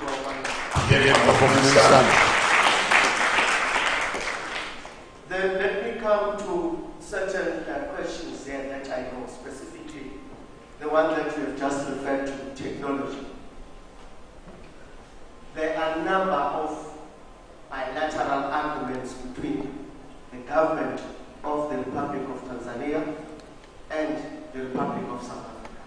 Specifically, I will specifically refer to my terrain, the military.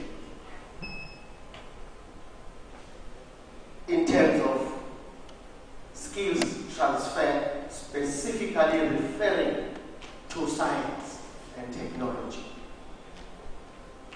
We have exchange programs presently within the Defense Force between the two countries.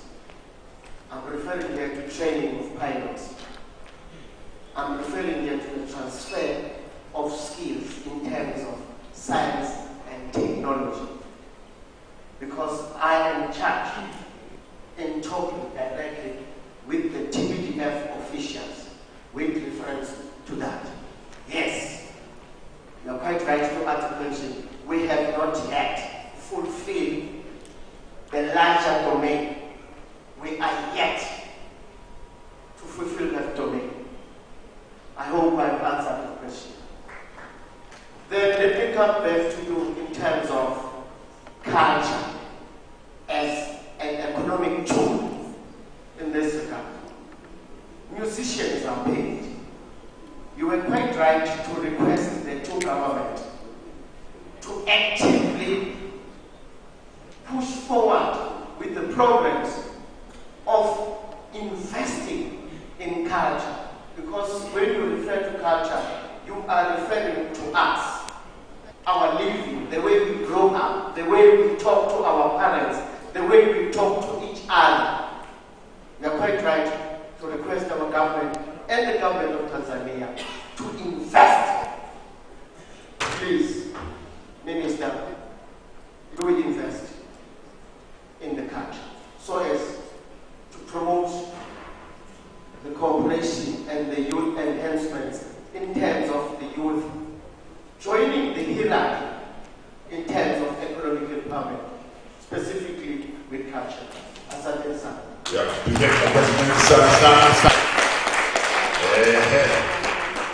Now I think you may allow two people. Everyone's here up there. Yeah, get to the head. Swalimu kwa jina la Jamhuri ya Muungano wa Tanzania. Kwa majina naitwa Jacob Kupata. Kwanza kabisa napenda kupongeza serikali yetu ya Tanzania, lakini pia Wizara ya Utamaduni, Sanaa na Michezo na Wizara ya Utamaduni kutoka Afrika Kusini. Nimechagua kuongea Kiswahili kwa sababu ni lugha ya taifa. Nataka kutoa pongezi nyingi kwa nchi zetu mbili,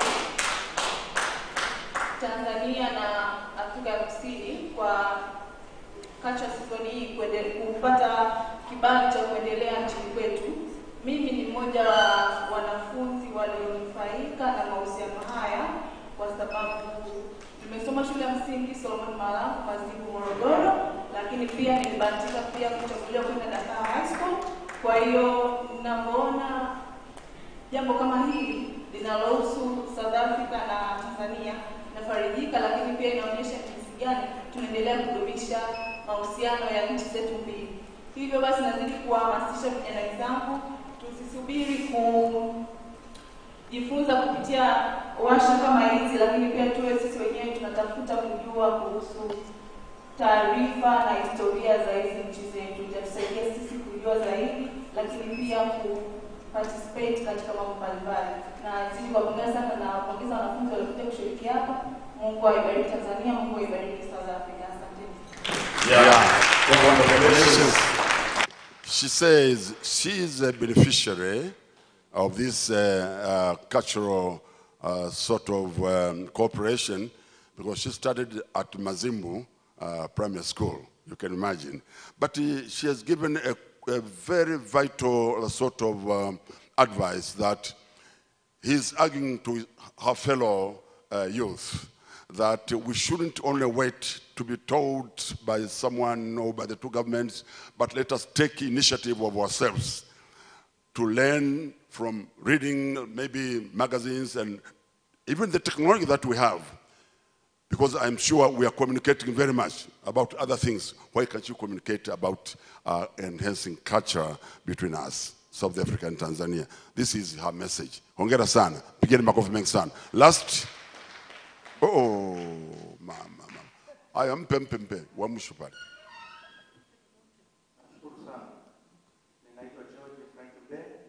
Katibu wa mtandao wa sanaa za ufundi Dodoma. Tunawakilisha wafinyanzi, wachongaji, washonaji wa kazi za shanga na wasusi wa sanaa mbalimbali. Yes. Nina swali kuhusiana na mkataba wa utamaduni kati ya Tanzania na Afrika Kusini. Hawa watu wa chini niliowataja ambao ndio wanakuza na kuinua utamaduni wa nchi hizi wananufaikaje kwa kipato katika kazi wanazofanya katika utamaduni? Mkataba huu unawanufaisha vipi? Yeah, he says, while he congratulates this cooperation, but he has a question that how could these young artists could benefit from this agreement? I'm sure there are a lot of opportunities the high table will be able to explain to them later. Ya mwisho, huyu hapa. Nisameheni sana. Asante sana. Habari. Mzuri.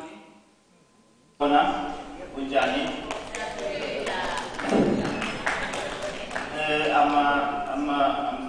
I decided to read in both languages, the cultural perspective. I was in South Africa for my PhD and my postdoc. I'm an academic.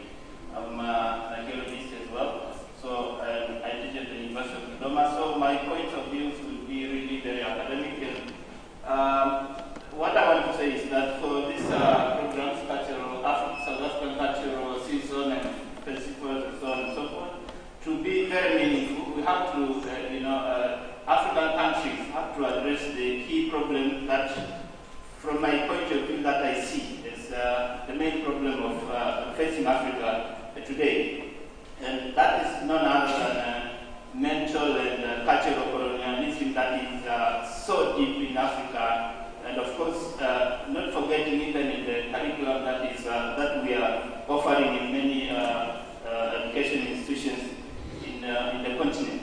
Every day, like when I teach archaeology, when I teach indigenous knowledge, African indigenous knowledge, and so on and so forth, what I see is, I see the people that have been conquered culturally, spiritually, and of course intellectually, because most of the books that we read, that we offer, that we give our students to read have been written in a Western perspective. So if we want to liberate Africa truly, and not just superficially, we have to address that main problem of colonialism. Physical colonialism, we are aware that it went, it left us, but for us who were colonized, we became agents of continuing the colonialism that existed for maybe 50 or more than that number of years.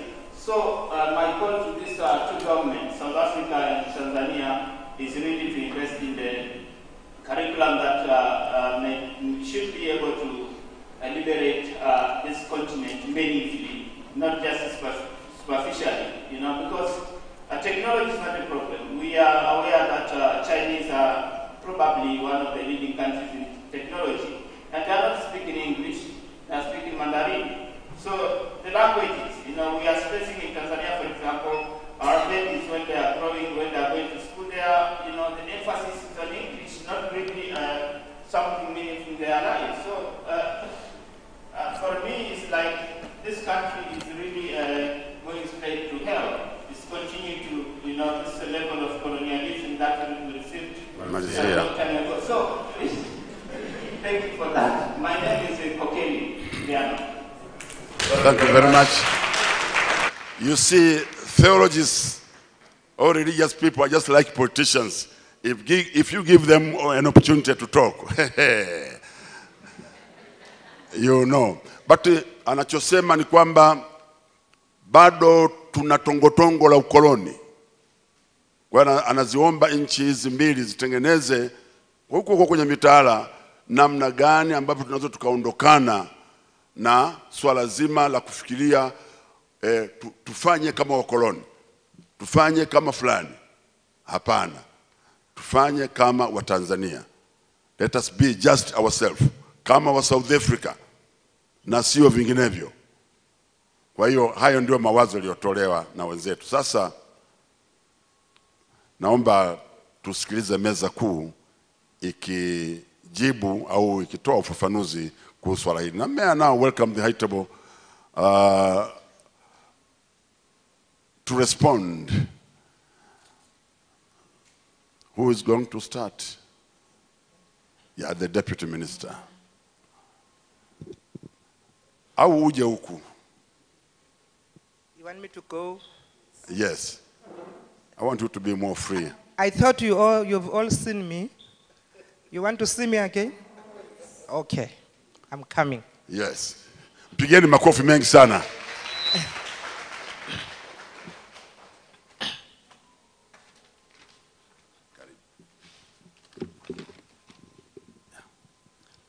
Thank you very much for these comments and contributions.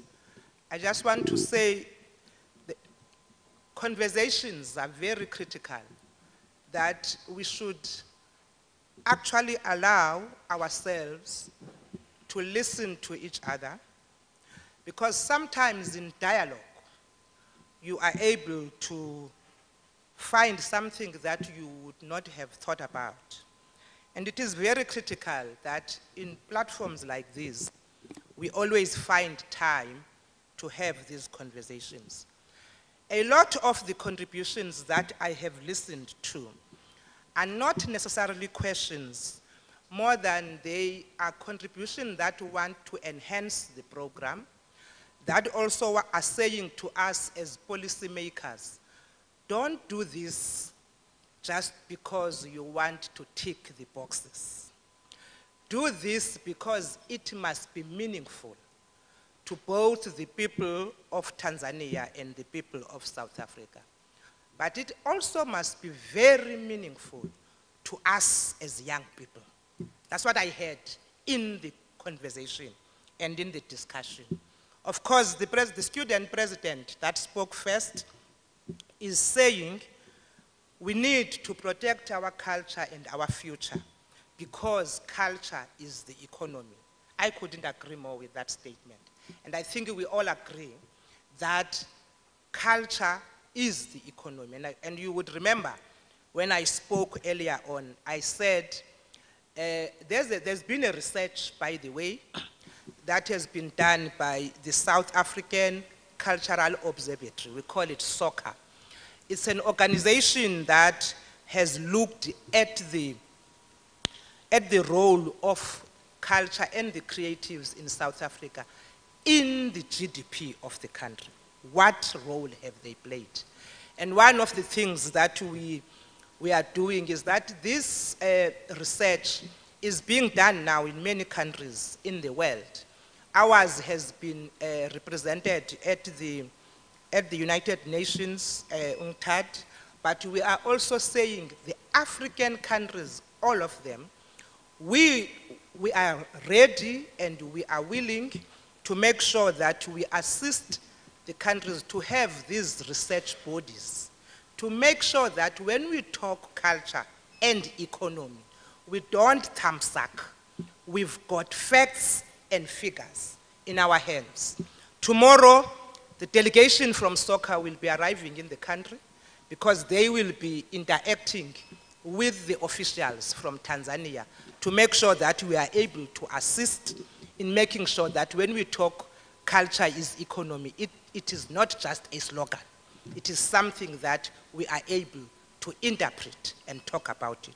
So I agree with you.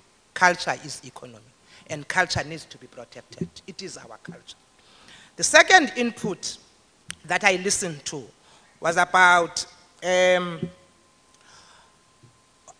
what are the plans so that we are able to learn about the two cultures. What is these two governments doing to make sure that there are plans? Of course, you have already heard that there's a lot of bilaterals that have taken place. There's also a lot of agreements that have been signed, but also what we are doing now in this program that we are here is to actually launch the program, the cultural season. But after we had launched this program, more policymakers, officials now that are implementers, will be coming, trekking in between the two countries, making sure that what we are talking about now is becoming a policy, it becomes implemented. We, as politicians, we will come and say these statements, but it is up to the officials to make sure that they become programs that have got a meaning to the people on the ground. There's a lot of programs that are going to be coming, and we hope that we would be able to look back in a year's time, in 2 years' time, and assess and say, here, the deputy minister was here in Dodoma on the 21st of 2022. What has happened from that time to date? So that we are able to look if these programs are actually have a meaningful change in the lives of the people of both South Africa and the people of Tanzania. There's going to be a lot of cultural exchange programs, young people. We will unpack them as we move. There's going to be a lot of programs that we want them to unlock more those cultural groups that are there at the grassroots, not the already developed artists. We want those that are there in the rural areas, so that when we talk about these programs, it is not only beneficial to those people that we already know, that are already successful, because it's not going to mean anything to us if we do that. We want those that would not ordinarily would have had an opportunity to actually travel to South Africa, or from South Africa for them to travel to Tanzania and have this exchange. It's going to be a lot of things. Every time there is a minister or a deputy minister coming to Tanzania from South Africa, there will be cultural groups that will be coming. We hope that at the end of the day, that not being alone, the students themselves, there will be those cultural exchange from the universities as we unpack and all of us understanding what is it that we need to do to make sure that at the end of the day, meaningfully, this program talks to what we want to achieve. Now, some of the comments would be repeating themselves. For instance, the economic issues between South Africa and Tanzania, which an agreement that was signed in 2019, agreed. That agreement was signed between the two presidents. And of course, the president of South Africa was here again towards the end of last year, because we want to cement those economic. There's a lot of South Africans that are in the country that are here to invest. Of course, some of them you won't see them, some of them you won't know them. But what we would want to see is mainly more infrastructure programs that must come into the country. Because at the end of the day, the development must be beneficial to all of us. There is those programs that have been signed. We hope that at some point, wherever it gets into a particular area, it will be explained to the people and understood. But we've got a lot of people that are here from South Africa that are already here doing many programs. We wouldn't get into details at this point in time, but just to assure the speaker that that economic agreement is being implemented. Of course, there was a question about the syllabus from a student from St. John's, a very critical question, something that is, we will need to deal with. South Africa, as you know, is a very complex country, but as you have heard already, Kiswahili is being implemented in our schools. We hope that beside that, even some of the things that we were talking about here, the liberation route and all those, must be part of the syllabus, because our people, our young people, don't know this history until and when it becomes part of the syllabus. That's when it will be meaningful. It takes time, but that's what we are trying to do. Some of the books have been changed in South Africa. There's resistance, of course, because you would know that we come from a country that is very complex by nature. There is also resistance because in some policies we were arguing that we can't be learning in English only. The medium of teaching our kids can't be English only. It has to be vernacular languages somehow, because we are going to erode our own languages and live, as my learned friend there was saying, we are still living in the past. It's things that we are grappling with, but I want to say it can be an issue that is being dealt with by a certain group. It is all our problem. In our corners where we are, we should understand that we have a role to play to make sure that you don't say, what is the government doing to change the situation? You should actually be asking, what am I doing to assist the government to change the situation? So it's all of us, because building a nation in general is everybody's responsibility. And until we all understand that when we raise issues and we are able to say we need this to be done, we should be saying we, because as Tanzanians and as South Africans, we must always understand it is our future, it is us.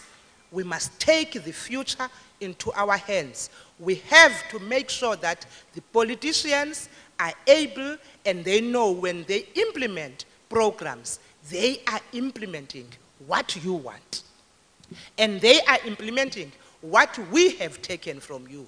Not something that you would be sitting in the corner and observing and say, but this government, what is it doing? What are you doing? What are you doing to assist the government so that you become part of the bigger family of changing these countries? So all I'm saying is that let's all be active citizens, and let's all make sure that we are cultural activists where we are. Let's all understand that we have a role to play, and let's all agree that today, moving forward, culture, our way of life, who we are, is something that we can never obliterate. It's part of us. But we want to say it is at the end of the day, it can play a critical role in the economies of this country. We are not going to be told that ours is a culture that is backward. We refuse to be told that. It is our culture and we are proud of it. We will, at some point, agree that we will need to merge technology. At the time that there was COVID and our artists couldn't perform, live streaming was the best we could do. As the department, we even made sure that we fund some of the concerts, that they can be on YouTube, on live stream, so that at least we don't allow it to die. So technology plays a critical role. So as we move, we need to make sure that we merge technology. We shouldn't look at it in a negative way. Our culture must be a culture that is developing with the times, and make sure that as we look at our own countries and say, we have moved from this to this, and therefore we are developing, we develop our culture as well, so that nobody comes to Africa and tell us that we are backward, because we can never be backward. We are very proud of who we are. So I thought it's important that I just touch on those things. I know I couldn't talk on everything at the end of the day, but all I want to say to the young people, grab the opportunities that will come. There'll be a lot of them. Make sure that you learn a lot. You make sure that you learn the news, you understand, because some of the things, they'll be advertised. We might not come to your university, we might not come to your village, and then you will say, I did not know that there is this program. Make sure that you always and every time are out there and knowledgeable and get the information at all times. Because as we always say, information is power. Just before I sit down, all I want to say to the people of Tanzania, your culture is very rich. Our culture is very rich. African culture is very rich. Let's go all out there, market it, and make sure that when you represent your country anywhere, even if you are sent abroad, make sure that you are proud of who you are. Thank you so much. Haya yametoka moyoni mwake, mpigieni makofi mengi tena kabisa. Simameni tumpe makofi mengi waziri wetu. Piga makofi na vigelegele nivisikie. That's all about culture. Tukae. Sasa nikuombe Dr. Tem, na pia ni vizuri kwa ufupi waeleze maana ya culture nini. Many people when you talk of culture they think we are talking of ngoma. Not only ngoma, there's a lot about culture. Karibu. Asante sana. First of all, as numbers of issues have been clarified by Deputy Minister, I will also continue to clarify on some of the issues. And the issue that we started with was the issue of culture. Of course, culture is a vehicle which teach us how to live. So once we are born without any culture. We are just biological creatures. But in the society where we live, there are norms and values that have been established in that society. And those set rules on what can we do and what we should not do. So every society have got its own way of nurturing its people. And this process is what is called enculturation. That means it imparts culture of that particular society. So every person, every community have their own culture. And this is totality of everything which surrounds the life of a human being. So the way we live, the way we dress, the way we speak, is all about culture. So nobody is uncultured. Maybe the society of animals, even animals have got their own culture. So culture is everything. So understanding that culture is everything, that means also there are so many opportunities in culture. So when you understand, so before you learn to understand cultures of other people, you should start by understanding your own culture.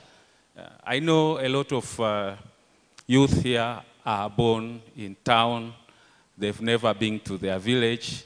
They never speak their vernacular language. So those are the gaps that you should fill first if you want to understand what real culture is. Try to ask, what is your origin? Where did you come from? What it is to be in your culture. If you are a Maasai, you have to ask yourself what it is to be a Maasai, what it is to be a Gogo. Try to find those roots. So once you understand your culture properly, that will assist you to understand cultures of other people, because you will use that as a framework or a lens to view other culture. And thus, there's a lot of opportunities about culture. So let me not use all the time in explaining this, but culture is something which is there, it exists. We have to learn it and understand. So there was concern about how can we deal with the challenge of technology, which is eroding our culture. Of course, we are living in a technological era. We have no way to avoid the technology, but we have to take the active role in that technology. So we, as Tanzanian, as South African, we must make sure that we use the advantage of technology to spread our culture. The problem actually emanates from the situation which is existing now. There is a kind of a vacuum where leaves the technology to take the advantage of spreading other Western culture in our societies, because we have not yet aired our own culture in that. So we need to fill this gap. Let the gap be filled. Let's bring up our cultural content so that they are spread by the technology we have.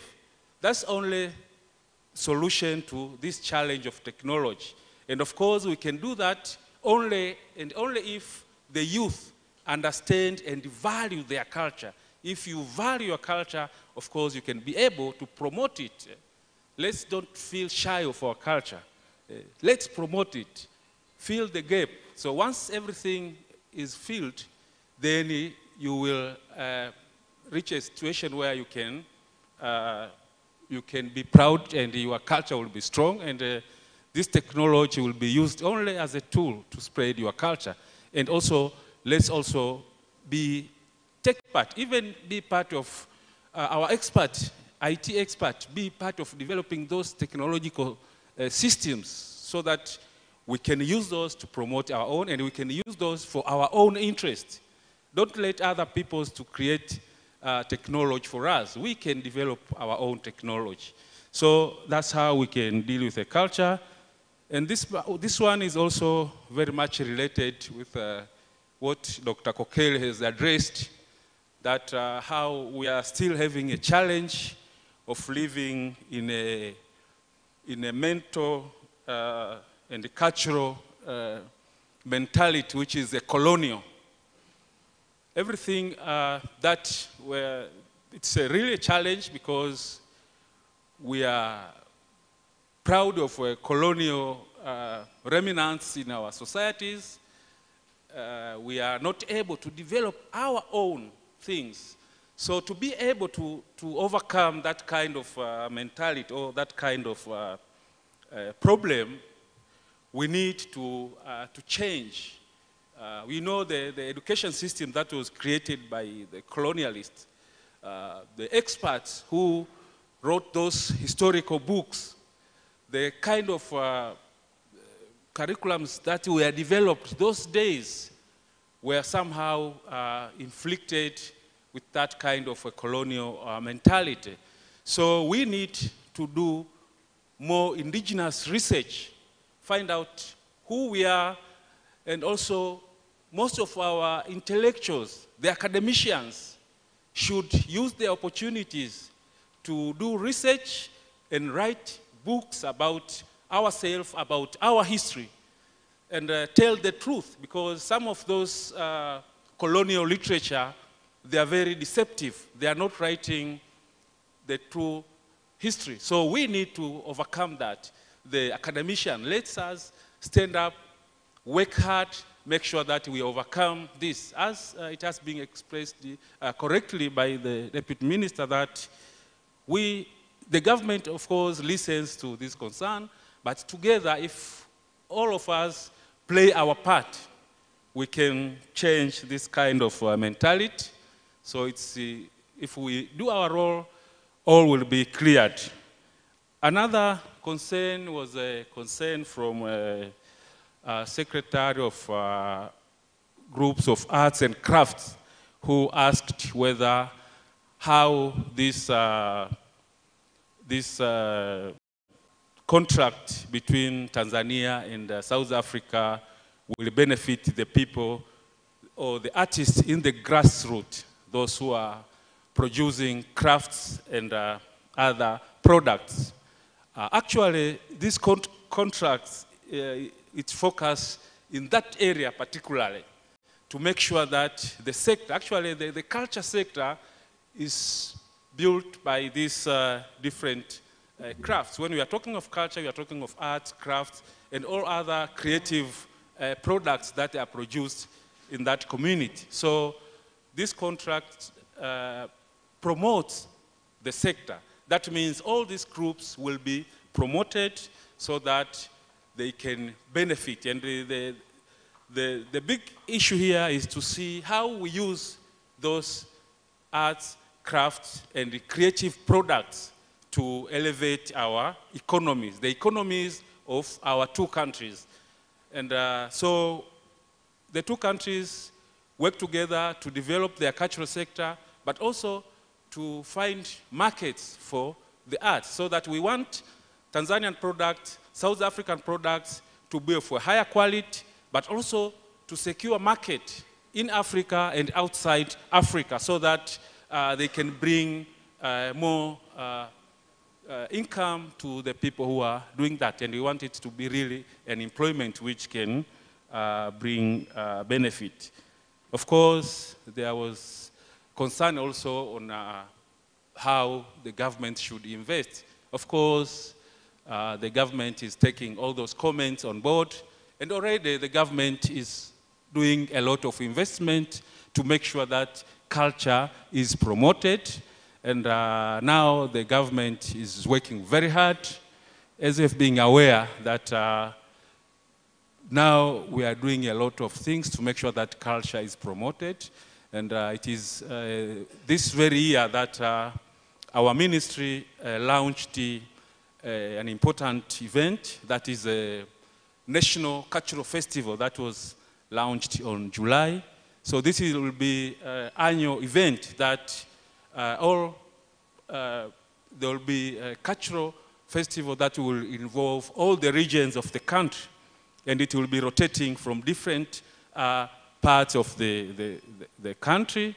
So the idea is to make sure that the people are actively involved in these festivals. But also, as you are aware, we have now revived the Art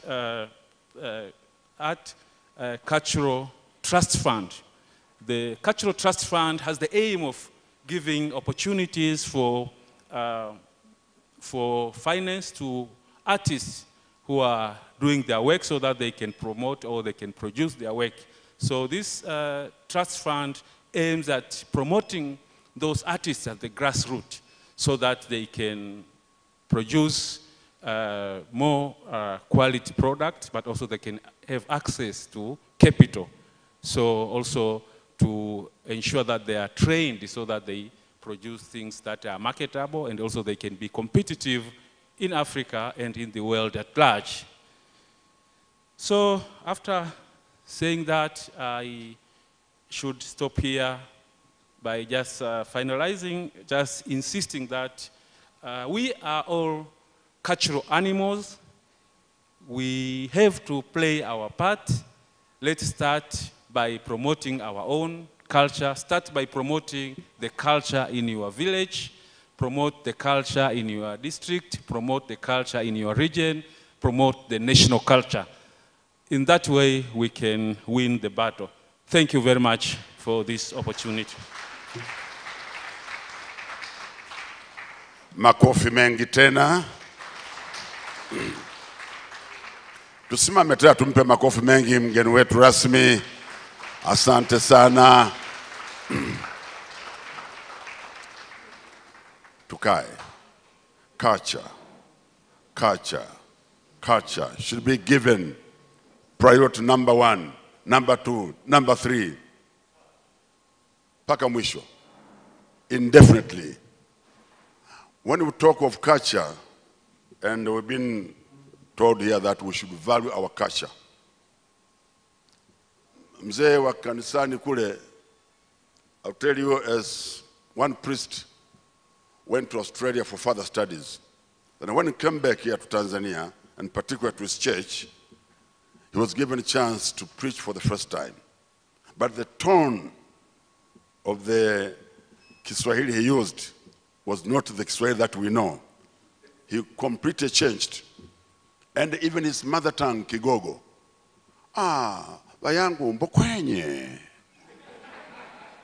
Zawanzuka wenyo.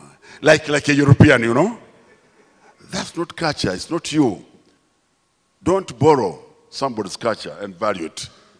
Let's value our own culture and you will be what you are.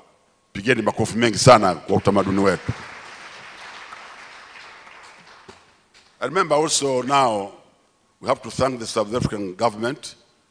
I think an agreement was launched for teaching Kiswahili in South Africa. So those are one of the values of our culture. Let's learn from each other. Let's know our languages. Let's communicate through our languages. Sasa siku hizi vijana wangu wala siwacheki, lakini sasa hata ule mziki mnaocheza ukiambiwa upige mabega hapa, mtoto wa Kigogo hapa huwezi. Ni kwa sababu wamepitwa na wakati hao. Sisi mziki wetu kama wale wa Marekani, lakini sio sisi. Kwa hiyo sasa turudi kwenye misingi ya utamaduni wetu. Let's come back to the roots of our culture and you'll know how beneficial it is. Thank you very much. Now, should everybody now be set ready to hear some entertainment from South Africa? Mleteni yule, our colleague from South Africa. It's okay? Good. I don't want to again to mess his name or her name. I'm told she's Lesego. Lesego. Later on we'll be told what it means by Lesego. Pigeni makofi mengi sana.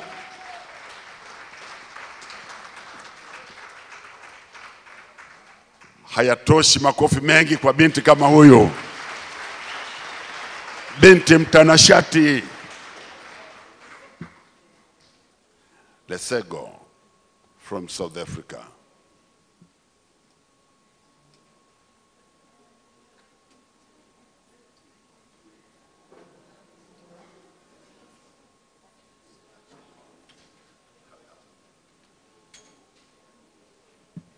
Maana ya Lesego ni lucky, fortunate. Piga makofi mengi kwake tafadhali.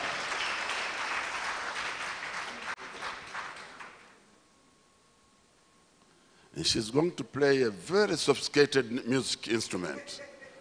That is the saxophone. I've seen a lady playing a saxophone.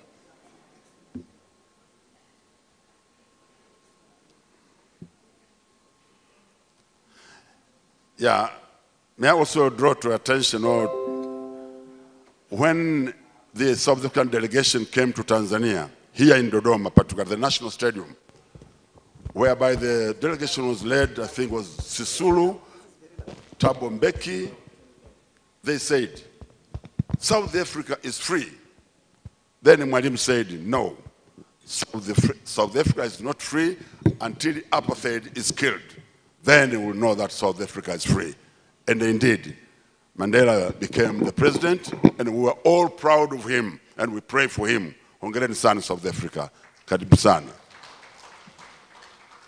We remember those words, umkhonto wesizwe. Oh, we're proud of you. Karibuni sana.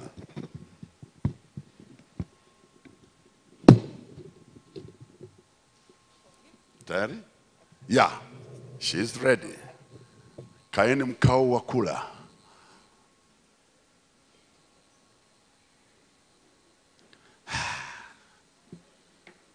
Let me take my seat as well.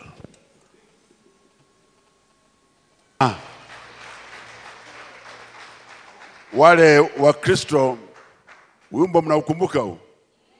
Kama wewe ulivyo kuu. Hasa hicho ni Kizungu, lakini Kiafrika, kama wewe ulivyo mkuu, sio mke.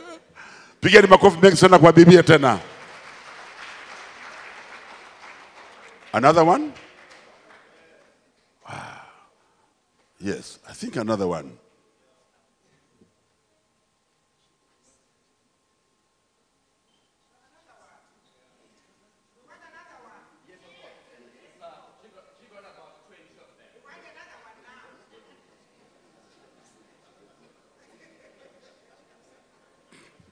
Naomba tumsikilize tena.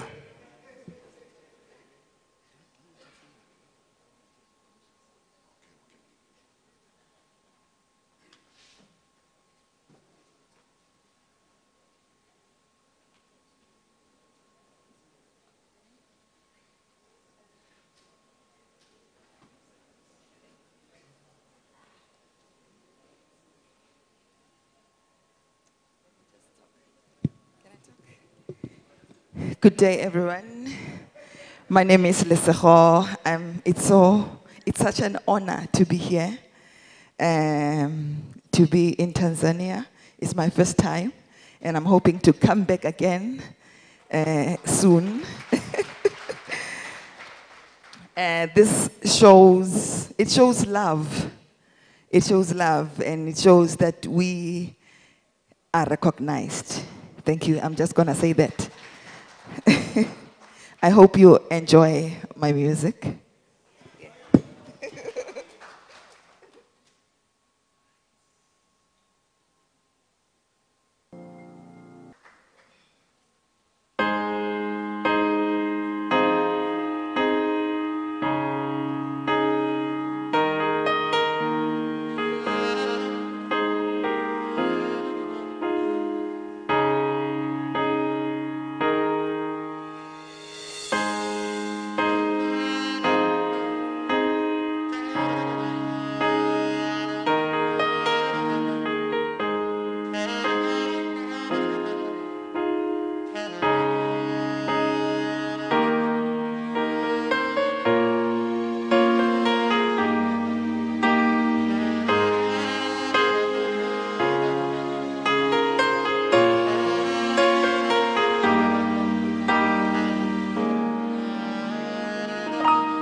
One moving. Why are you not moving? Are you surprised? This is real, it's for real. I'm representing all the women. I'm representing the women, the females. Yes, because women are capable as much as men. Not that we can never be equal to them. But I man. Isiyalingana somewhere. Somewhere isiyalingana. Can I please take you to church? Can I take you to church? You want to dance? Yes.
I'm playing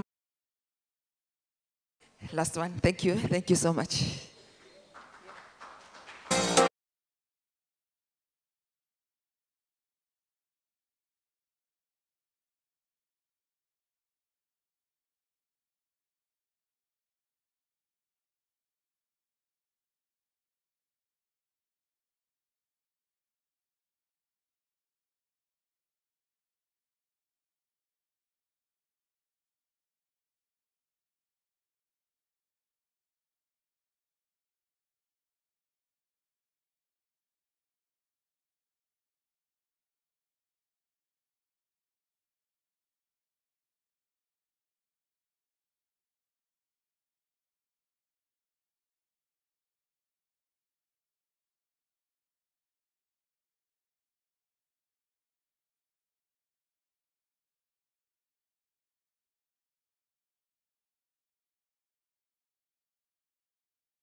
Thank you. Thank you so much.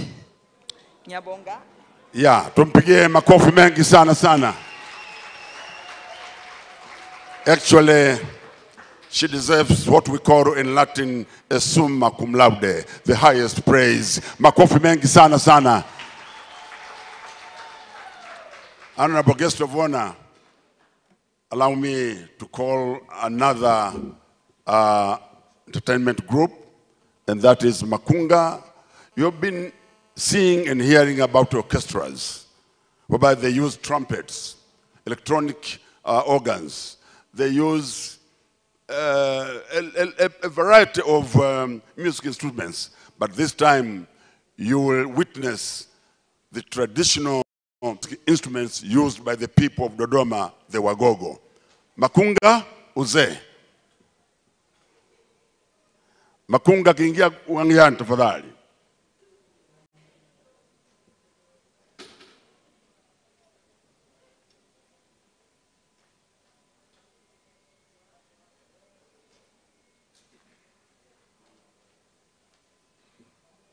I don't want to exaggerate, but you'll see by yourself, videre et credere. Seeing is believing. See how they use the instrument.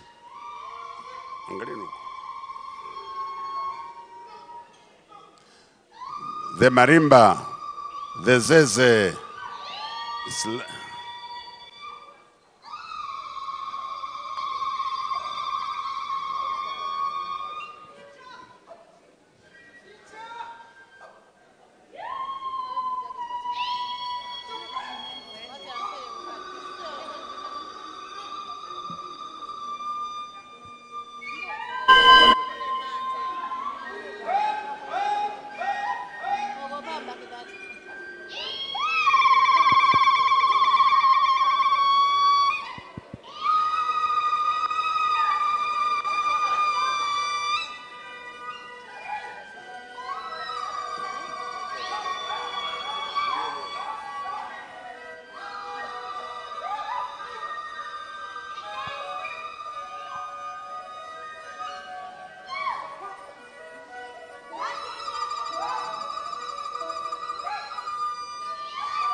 Makofi, makofi kwa waziri.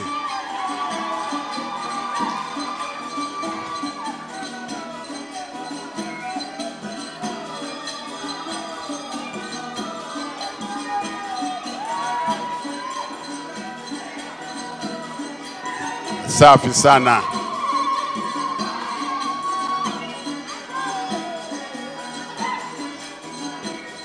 The Deputy Minister from South Africa, begalizing, akipiga mabega.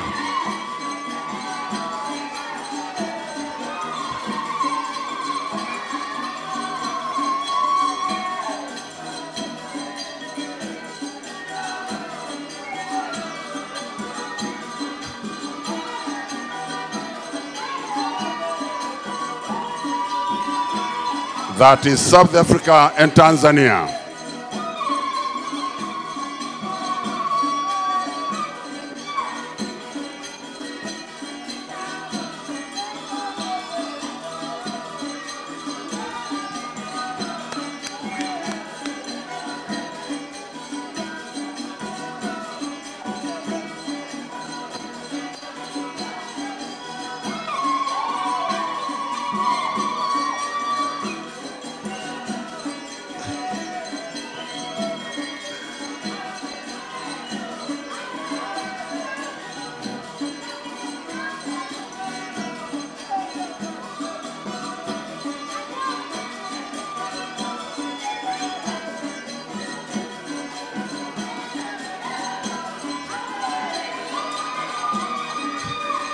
Jamani, makofi, makofi mengi sana.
Ya, asante.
Jamani, makofi mengi kwa waziri.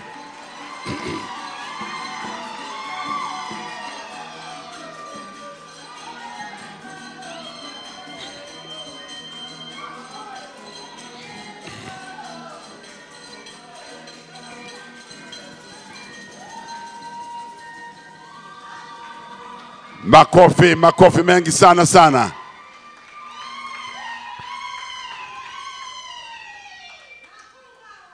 Waziri, hongera sana. I say congratulations, our Deputy Minister from South Africa. You have demonstrated what it means by cultural cooperation between South Africa and Tanzania. Tumpe makofi mengi sana sana. Now, before we go for lunch, and I have some announcement here. May I call upon Ifo Bendi. Mko wapi? Ifo Bendi. Waita wenzako mara moja tafadhali. But as we wait for them, allow me, honorable guest of honor, to go through the program of our South African delegation to Tanzania. On 22nd November, there will be a film festival opening at National Museum, Dar es Salaam. Time is 17 hours. On 23rd November 2022, Business Arts Breakfast Seminar at the National Museum, Dar es Salaam, 9 hours. On 25th November this year, unveiling of mural African Liberation Heritage Center at 9 hours. And on 27th, that will be the closing event or concert. That will be at Old Fort Stone, Zanzibar. Time is 17 hours. Enjoy your trip to Tanzania. Enjoy your stay to Tanzania. And may God bless you. Now let's hear from this young man. Ling love Tanzania, Ling love South Africa. Now here is another team of youth whereby they don't need to have electricity to perform their music entertainment. Karibuni.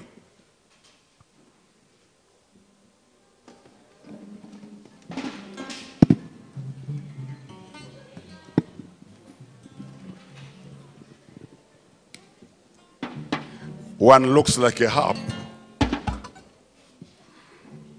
And they have the galaton.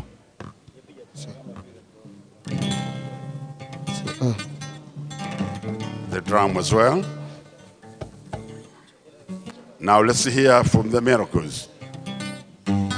Karibuni.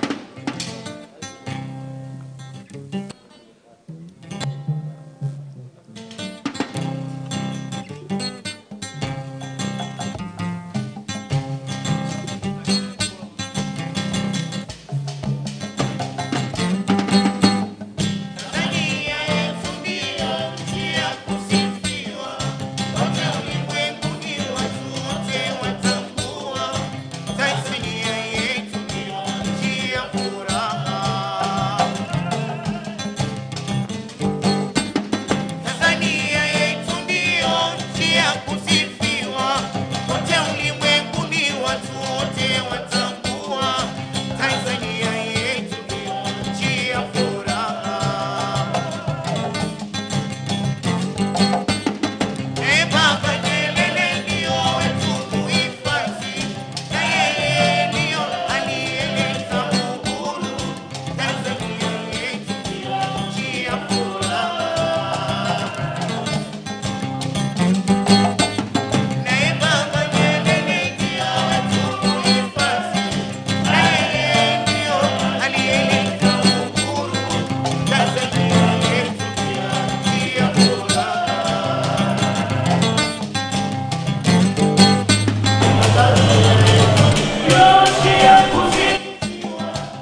zawadi yetu, Tanzania yetu.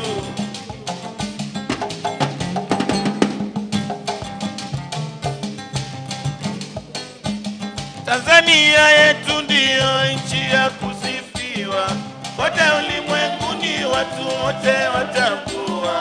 Tanzania yetu ndiyo nchi ya furaha. Tanzania yetu ndiyo nchi ya kusifiwa, kote ulimwenguni watu wote watambua. Tanzania yetu ndiyo nchi ya furaha. Naye Baba Nyerere ndiyo wetu muhifadhi, naye ndiyo aliyeleta uhuru. Tanzania yetu ndiyo nchi ya furaha.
Maneno hayo.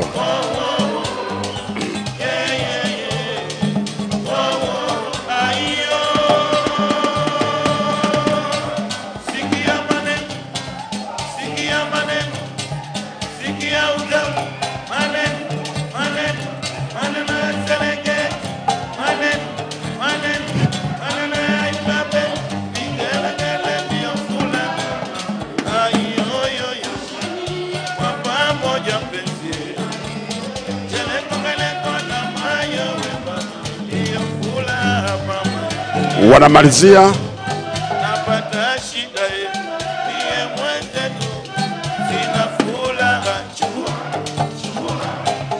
Yote yako yote yake. Simama tu tucheze jamani.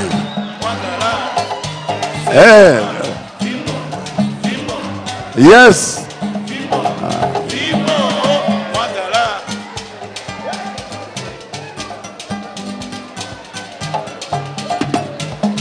Hongera sana waziri.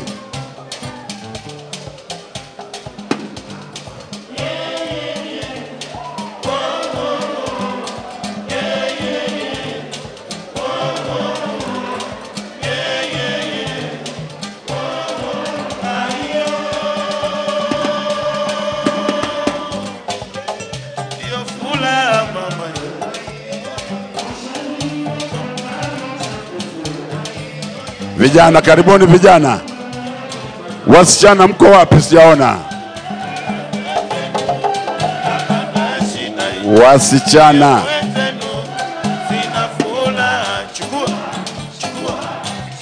Yote yako chukua. Sometimes yote yake bake. Mwangala. Sendema. Vipo. Mwangala.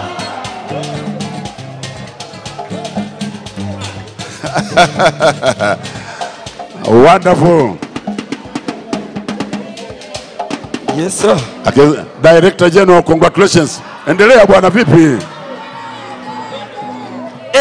Wala wala we. Wala wala baba mwe. Wala wala baba mwe. Wala wala.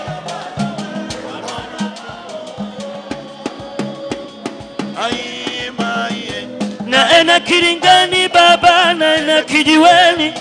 Naenda Kiringani baba, naenda kijiweni. Unapata 1,000, unaonga 700, unakula 300, unaonga pakubwa wewe unakula padogo. Watoto wako nyumbani viazi vitamu, bakuli matata wana we awi maiwe. Natoka nyumbani mimi kama Masalombe, natoka nyumbani mimi kama Masalombe, naacha watoto nyumbani na kazini mimi. Yes. Nafika Kiringeni mimi, South Africa and Tanzania. nafika Kiringeni mimi, nafika kijiweni, nabeba gunia, napata 1,000, 200 nakula, 800 naonga pakubwa mimi we, naonga pakubwa mimi we. Watoto wangu nyumbani viazi vitamu, watoto wangu nyumbani unathamini wala na pombe, uchungu wa mwana acha ujua nani baba. Awala yako chipsi mayai, awala yako chipsi mayai. Watoto nyumbani viazi vitamu, watoto nyumbani viazi vitamu. Unathamini awala na pombe, uchungu wa mwana acha ujua nani baba. Ai mama we mama, ai mama we mama, ai mama we mama, ai mama we mama, wanidatisha kino mami ulivyofunga ai mai. Awala yako chipsi mayai, awala yako chipsi mayai. Watoto nyumbani viazi vitamu, watoto nyumbani viazi vitamu. Unathamini awala na pombe. Asante. Acha ujua nani baba. Thank you. Asante. Makofi mengi sana. Asa msikae mbali, naomba muondoe tu viti hapo, mwe jirani. Tuende na ratiba. Naomba mtoe viti. Tutawaiteni tena. Hongereni sana. Jamani, makofi mengi kwa vijana wetu. Now this is where you can see the value of our cooperation, of our cultural cooperation. Now, after the group photo, we all have our lunch. You'll be served outside, but once you have your meal, just come inside again here, be seated. We'll continue entertaining you with music. But before we leave this hall or start our lunch, may I request now the high table to come forward here for a group photo. The high table, please. Wapiga picha. You just stand here and have the group photo, please. Viti hapana.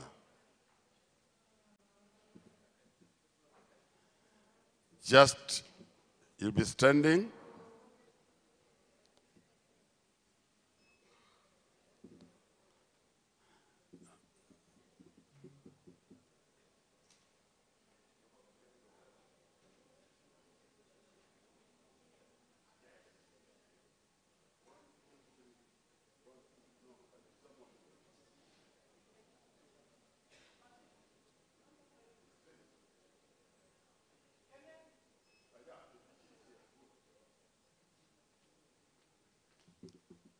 This is a special group photo.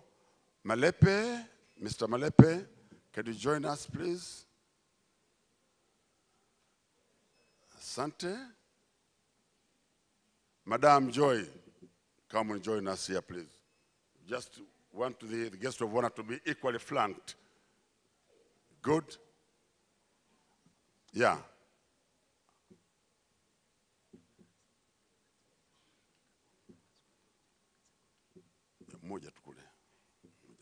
Another one from there. We need a person. We want to balance where the guest of honor. 1, 2, 3, 4. 1, 2, 3, 4, 5. No, yeah.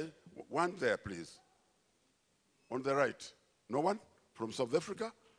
Yeah, why not? Yes. Good. Now we can go ahead. And they say if you smile, you add value to a face.